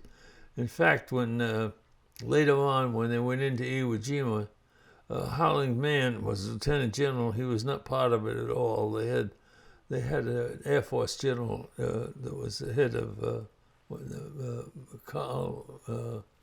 I can't think of his name. Carl something was his name, but was the general in charge of Iwo Jima. But that was, well, anyway, and so we secured Guam. We were on Guam for perhaps a month, maybe a little more than a month. We were on Guam, and then we got back on loading in our transports, and we traveled all the way back to Guadalcanal again. And so, and at that time, when I got back to Guadalcanal, was probably September of '44 or October of '44, and at that time I had been overseas almost 3 years, and I was one of the first ones. There were 16 of us, and we were all put in the lure line of all ships, a big old lure line, which was a cruise ship.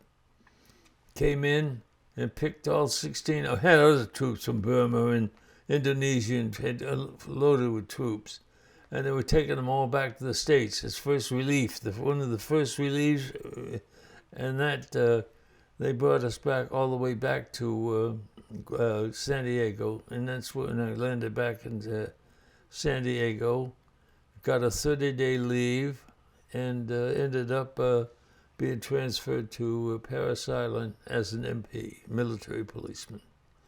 And that was my, one of the things that I always bring out about this was just to show you, somebody should at least look at it, is the fact that when we were getting ready to go on Guam, and the Saipan Tinian, they were all together, you couldn't see, honestly, you couldn't see anything for ships. Ships and troops, troop ships, destroyers, this ship, that ship, all kinds of ships. And it was just absolutely bedlam. And when you think about it, what was going on at that same time? June and July of 44. D-Day. And I wasn't on D-Day, but on D-Day, I bet you couldn't walk. You could walk across the channel on ships, back and forth across the channel. So it tells you right there, the production of the United States is what won the war. The production, we just could outproduce them. After the Battle of Midway, for example, that we sunk 4 Japanese carriers after the Battle of Midway. The Japanese never built another carrier. We lost to Yorktown. We built 11 carriers. So what won the war was production plus Rosie the Riveter. Rosie the Riveter helped win the war because she took the place of the men. I think there was around 7 million men that went into World War II. And Rosie the Riveter stepped forward, building ships, building planes, doing all kinds of things. In fact, just within the last, I'm going to say 6 months, I think the president, under Biden, the president awarded Rosie the Riveter, one last lady that was alive, awarded her a medal and took her to the White House and gave her a medal for the service that the women did in World War II. And so that's what happened. And then I went as a military policeman, and was doing duty at the main gate, and I also did duty in Savannah and Charleston. And then I got out of the Marine Corps, decided to go to college. There's a picture. Where's that book that you had? I put it. That you. I'll just give me a. What's in the back? The back page of that book is what's in it. Let me go. I think it's in the very back page. What's the back page? It's just anything back there? Just some pictures. Yeah. What's the very back? It's when you're preparing for your march in San Francisco. No, let's see. There should be a picture of me when they made in the newspaper. I don't have it here. If you don't mind. No, here. It's not there. That's the picture.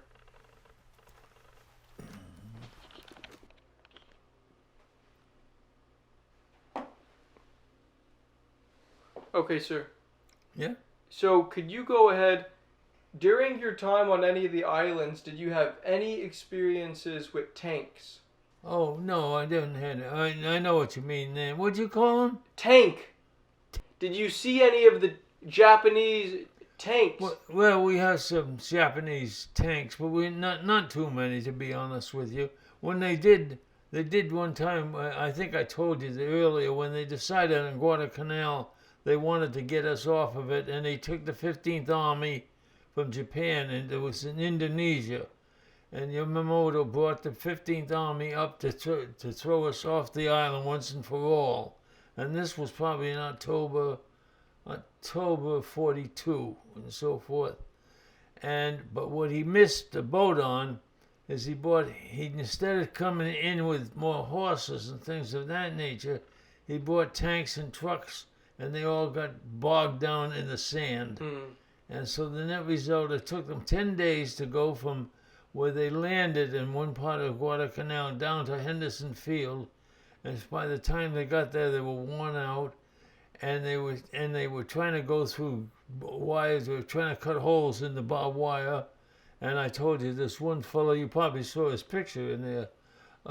He claimed to killed 1,000 Japanese, and they all trying to get through the barbed wire, and they just kept one right after another. And they claim he killed 1,000, and he made a lieutenant. And he's one of these books. Is a picture of him. Could you please tell us the story of your friend McAuliffe? Yeah, John McAuliffe and I were in boot camp. John McAuliffe, I believe, was from Ohio, and he was the same age as I was. And he kind of thought of like a lot of it, thought of it was a, a, a lot of fun. A lot of, it was going to be a lot of fun. He was a BAR man, Browning automatic rifle. And one of the things that happened when we went up to boot camp in New River, we went down to Jacksonville, North Carolina now, not Jacksonville, Florida. And we were going to get a tattoo. And in that tattoo said, "Death before dishonor." And I said to Jack, I said, "Okay, you get it, and I'll get it." And he said, "No, you get it, and I'll get it." And neither one of us got it. That's why I don't have any tattoos. And lo and behold, Jack got sick, and he came back to the States. And I was sitting in my tent at Guadalcanal. This was like 2 years later. And I'm in my tent in my area. Now, who walks in but Jack? I said, "What the hell are you doing here? I thought you're back in the States." "Oh," he says, "I volunteered to come over here." I said, "You getting out of your mind?" Well, it so happens, and he came back, and I did my time, and they sent me home. And he joined the third. He joined, I think it was 6th, and he went into Okinawa, and he got killed in Okinawa. And I got the envelope all black, and all outlined and all in black. What do you mean? Well, that's how they sent it. We're not deliverable. Out in black was meant. To me, it was meant he was killed. Yes, he was. No, he was sent back to the States. Jack McAuliffe from Guadalcanal. Yeah. Okay, so And he then what did he have? I think I'm not sure he had malaria or just what he had, but he got sick and they sent him home from Guadalcanal, and he was sent back home. And that in about I don't know. I'm going to 9 months to a year or so later. I'm in my tent, and I'm sitting there, and who comes in? I said, "Yeah, what the hell are you doing here? I thought you're back in the States." "Oh, I volunteered." I said, anyway, he volunteered, and of course, my time was up. And when I say tough, this has been about 3 years, and that time they were starting to take people and send them home. And I was one of the 16 that was sent home. And Jack, of course, he just came back, and he went in, and he was, I believe it was the 6th Division, and McAuliffe was with the 6th Division and was killed on Okinawa. Well, I was at the time 20 years old. I don't know what I would write about. How you doing? How things going? So forth. Where are you? And that type of thing. At the time, I knew when I wrote him the letter, I knew he was overseas because he came back into my tent. And I went back to the States. And when I was in the States, at the MP barracks in Paris Island, I wrote him a letter and sent it to him with the Fleet Marine Force. And those days they used to take pictures of your thing at V-Mail and so forth, and Victory Mail.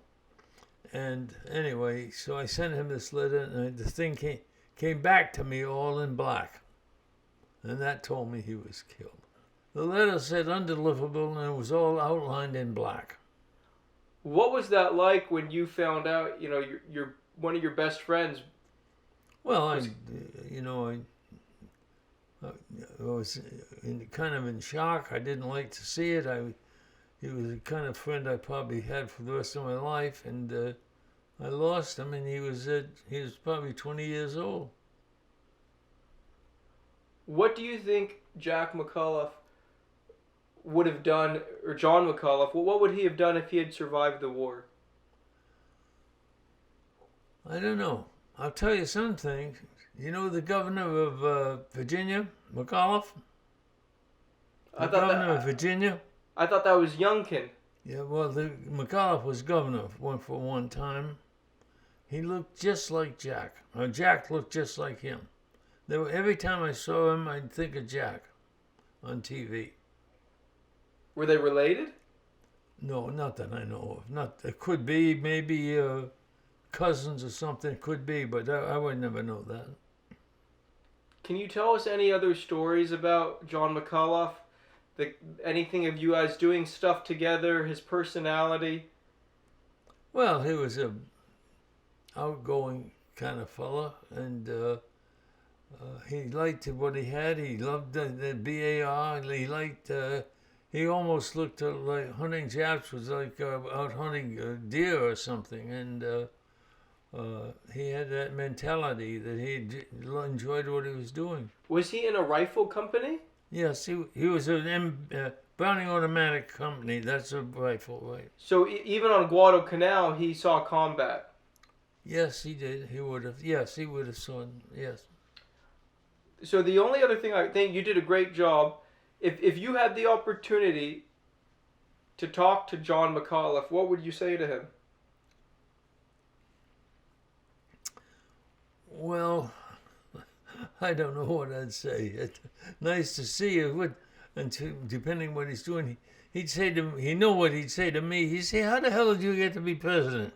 That's what he'd say to me. But what I would say to him, depending what he was doing, I'd say, "Good luck" or something. If we had some kind of a job, I said, "What the hell did you get that job?" or something like that. How can are you fit for that job? Something like that. I would phrase it in such a way it would be funny. He'd say, "Oh, shut up," or something like that. Yeah. Wow. Yeah, I mean, it's he was a real person, He had a whole life ahead of him. Yes. Oh, yes. Well, no. Let's be honest. There was a lot of people. People don't realize there's a cemetery in Rhode Island at Fort Adams, and that cemetery is people. It's from every state in the union, and guess what? Everybody in that cemetery was buried after 9/11. Just think of that. That's how many people we've lost since 9/11. And that cemetery is in Fort Adams, Rhode Island. Wow. Right near Newport. Just the only other thing, sir, before we get to your freedom speech, could you describe, for those who don't know, what is it like to come down with malaria in Guadalcanal? Well, the biggest thing that happened to me was the fact I got quite sick, and I got shaken. I was cold all the time, and I was just miserable all over. But I was sick too, and I was under a Higgins boat on aboard a ship, a troop ship, and when one of the fellows who was in the squad with me saw me, got the lieutenant, and they took a look at me, and they said they got me and they took me down to the sick bay. Sick bay aboard a troop ship, is about 6 beds, and that's it, and a little hole in the wall with a corpsman. And so they took me there, and they said, okay, and then they put me in one of the beds. And I went to bed and went to sleep and got up and felt a little better. And they gave me some Atibrine, which was a big thing at that time. And I took the Atibrine, and they said, okay, you'll be okay. And I left the sick bay and went back to where I was before, where I was sleeping at the time, underneath the Higgins boat. And lo and behold, if I didn't get sick all over again. And this time, when some of the squad saw me, and so they said, "You come," and they got the lieutenant. This time they took me back. This time they kept me in the bed for maybe 3 days, not a day, but about 3 days, and gave me a lot of Atibrine and so forth. And this time when they let me go, I was pretty well cured. Thank you. Not completely cured, and beside that, I was taking Atibrine all the time. Are there any other names of any of your other buddies who were killed that you would like to mention? No, I can't say this. I had a lot of friends: Bucky Burkowski, McKeon, Poyer, all these, but they were not killed. They were all people that were in the artillery that I knew. And Do we know any? well, Do we know anything about the circumstances of how McAuliffe was killed? What happened? no, I don't. I do not know that. No, Have you ever connected with his family? no, I didn't. Mm-mm. Do you have any interest? Oh, I might. Yes, I did tell you. I did connect with the family of a fellow that I did not know. I know, which is why I'm confused. You spoke to the yeah, family of the guy you he didn't was, know. His name was Owens, Bob Owens. But that's And I because got there's a picture of him in one of these books. And Bob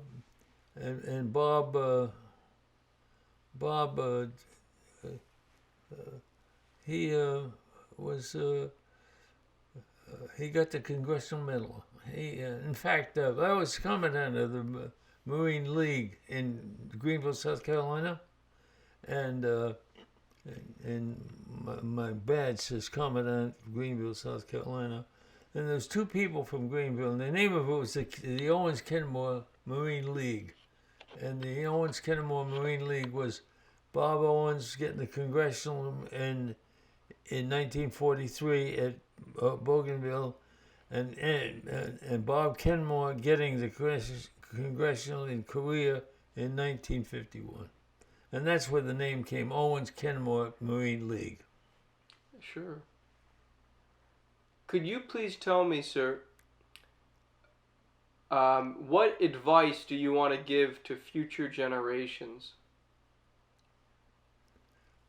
Well, future generations, I would give is make sure that you understand how our government works, and what they got to do is get civics back into the schools. And Sarah Day O'Connor started that, the Supreme Court Justice.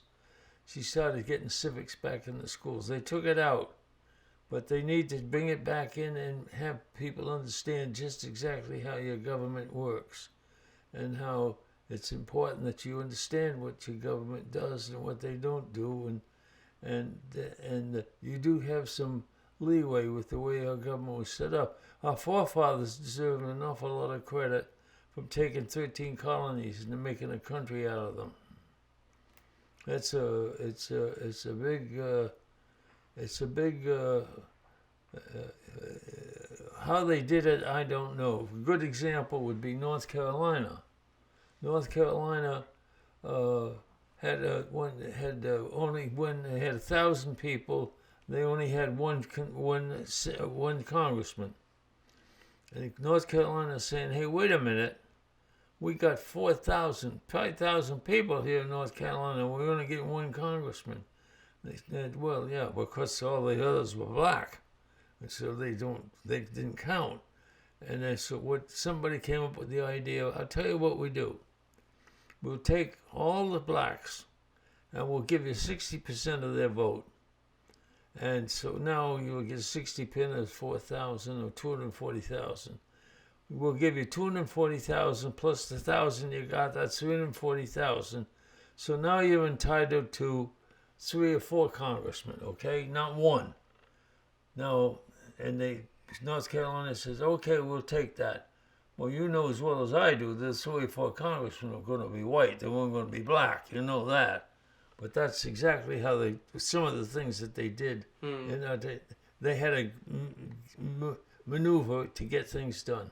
So if you could go ahead and tell us that speech about freedom. Oh. So what I want you to think about is that this video that you're about to make could be seen by millions of people. I hope so. So I just pretend that you've never said it before and really be passionate if you can, okay?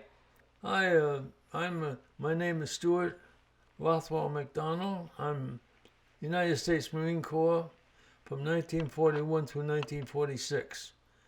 And I have a story I would like to mention to you. I think it's quite important. And it's about a young boy. His name was Tom Aikenhead. And Tom Aikenhead was born in 1780. And Tom was went to school, and he was going to the University of Edinburgh in, I'm going to say, 1797, 98. And as he was leaving the school this day, he was walking with his buddy, and he said to his buddy, he said, "Why should I believe everything they tell me in that school? I don't know it's true. They're telling me it's true. I don't know it's true. How do I know?"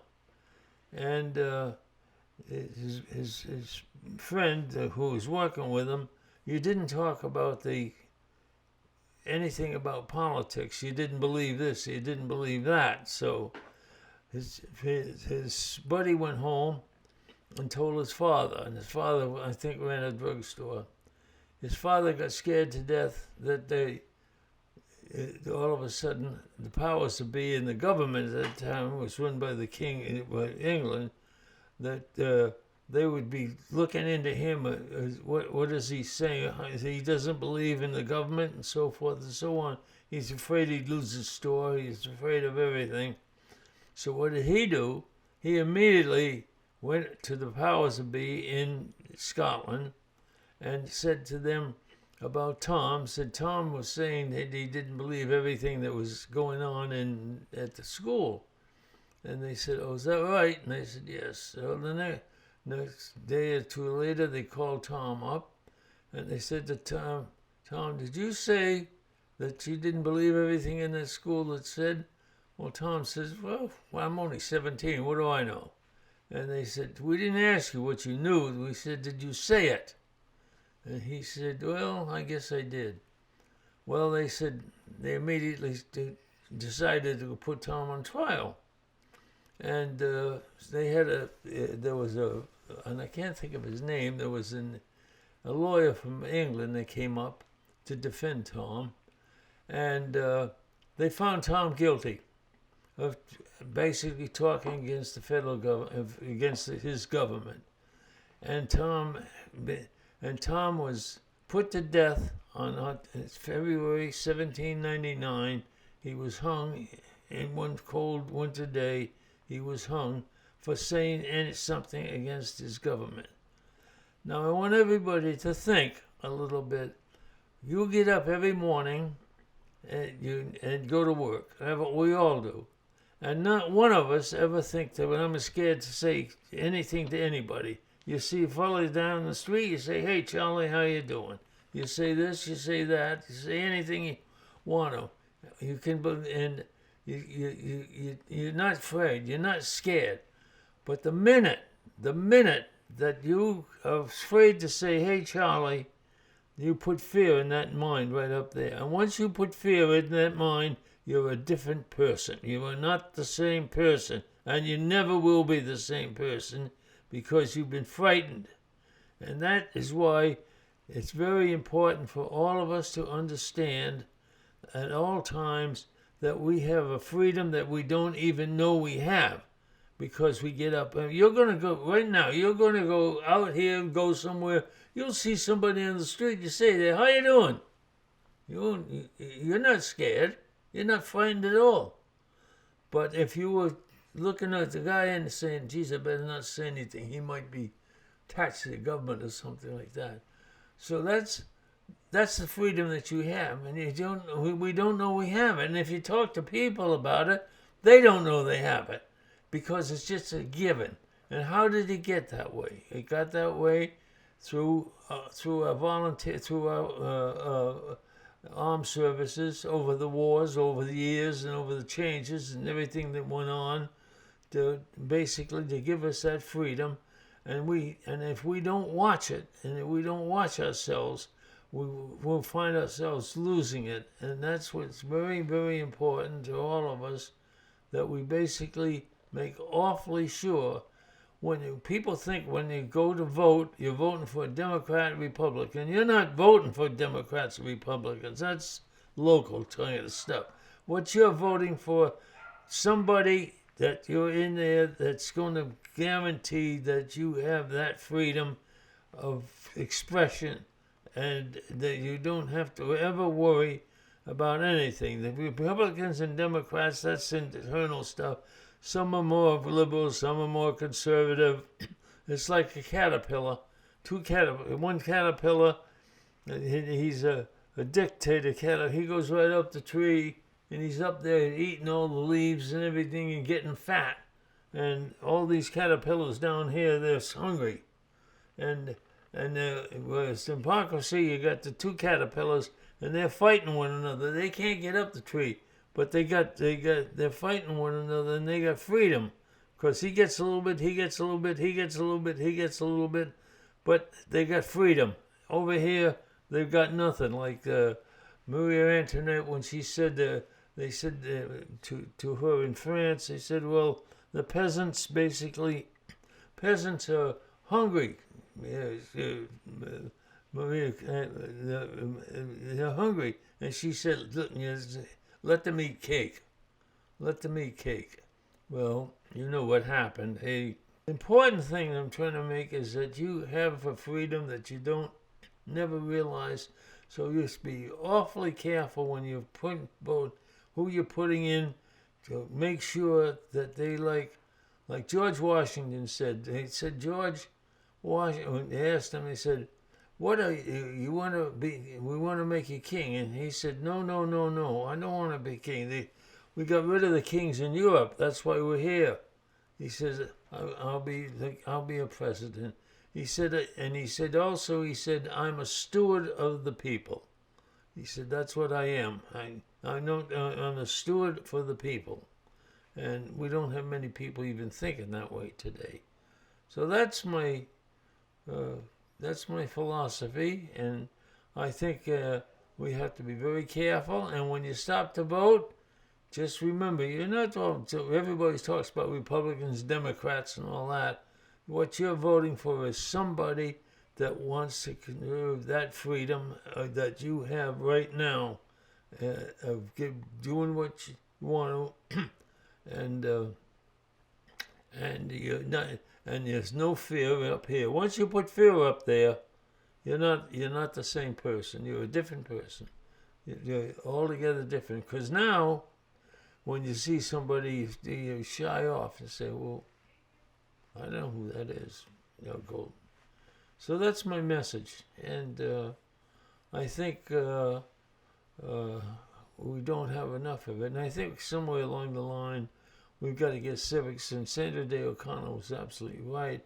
We've got to get civics back into our system. And when you think about it, we really and truly, for example, if you've got an idea, and so under the dictatorship, your idea, forget about it. But under what we have, you take your idea. And if you go to your congressman, you can. And if he likes your idea, and he takes a look at it and says, well, I like that. It's pretty good. He gets 26 people. I think it's 26 people to sign on. Then he can bring it to the House. If he can get it to the House, he gets enough people, maybe he can get it passed. He gets it passed, it goes to the Senate. When the Senate, gets it, they're going to whitewash it a little bit, change it this, and this, and then eventually it gets to the president, and the president signs it. If the president vetoes it, it goes up to if you can get 60 people, 60 votes, you can get them override the president. So you've got these options. Whereas this one caterpillar, he's up there getting fat, and down here you don't have any options. Here you got options. That's what you want to keep in mind. Absolutely. Thank you so much for sharing this. Okay, and now if you hold it up, and I'm gonna have you just look right at me. And no. You want me to hold it up? Like this? For the photograph. Put it down?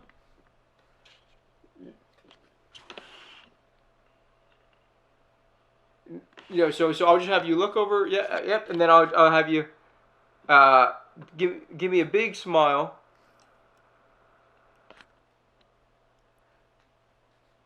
And then if you bring the photo to your left a little, he's on Guam. Yeah, this is a photograph of myself returning from the front at Guam, from the peninsula at Guam.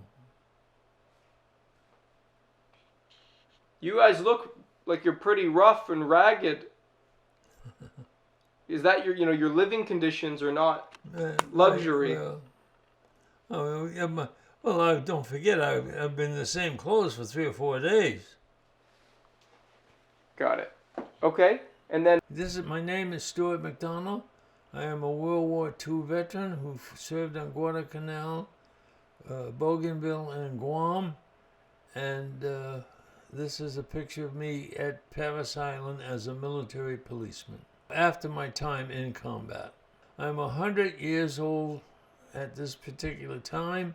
This photograph, I've probably been 20 years old. And how old are you now? 100 and a half. What's the secret? Just don't die.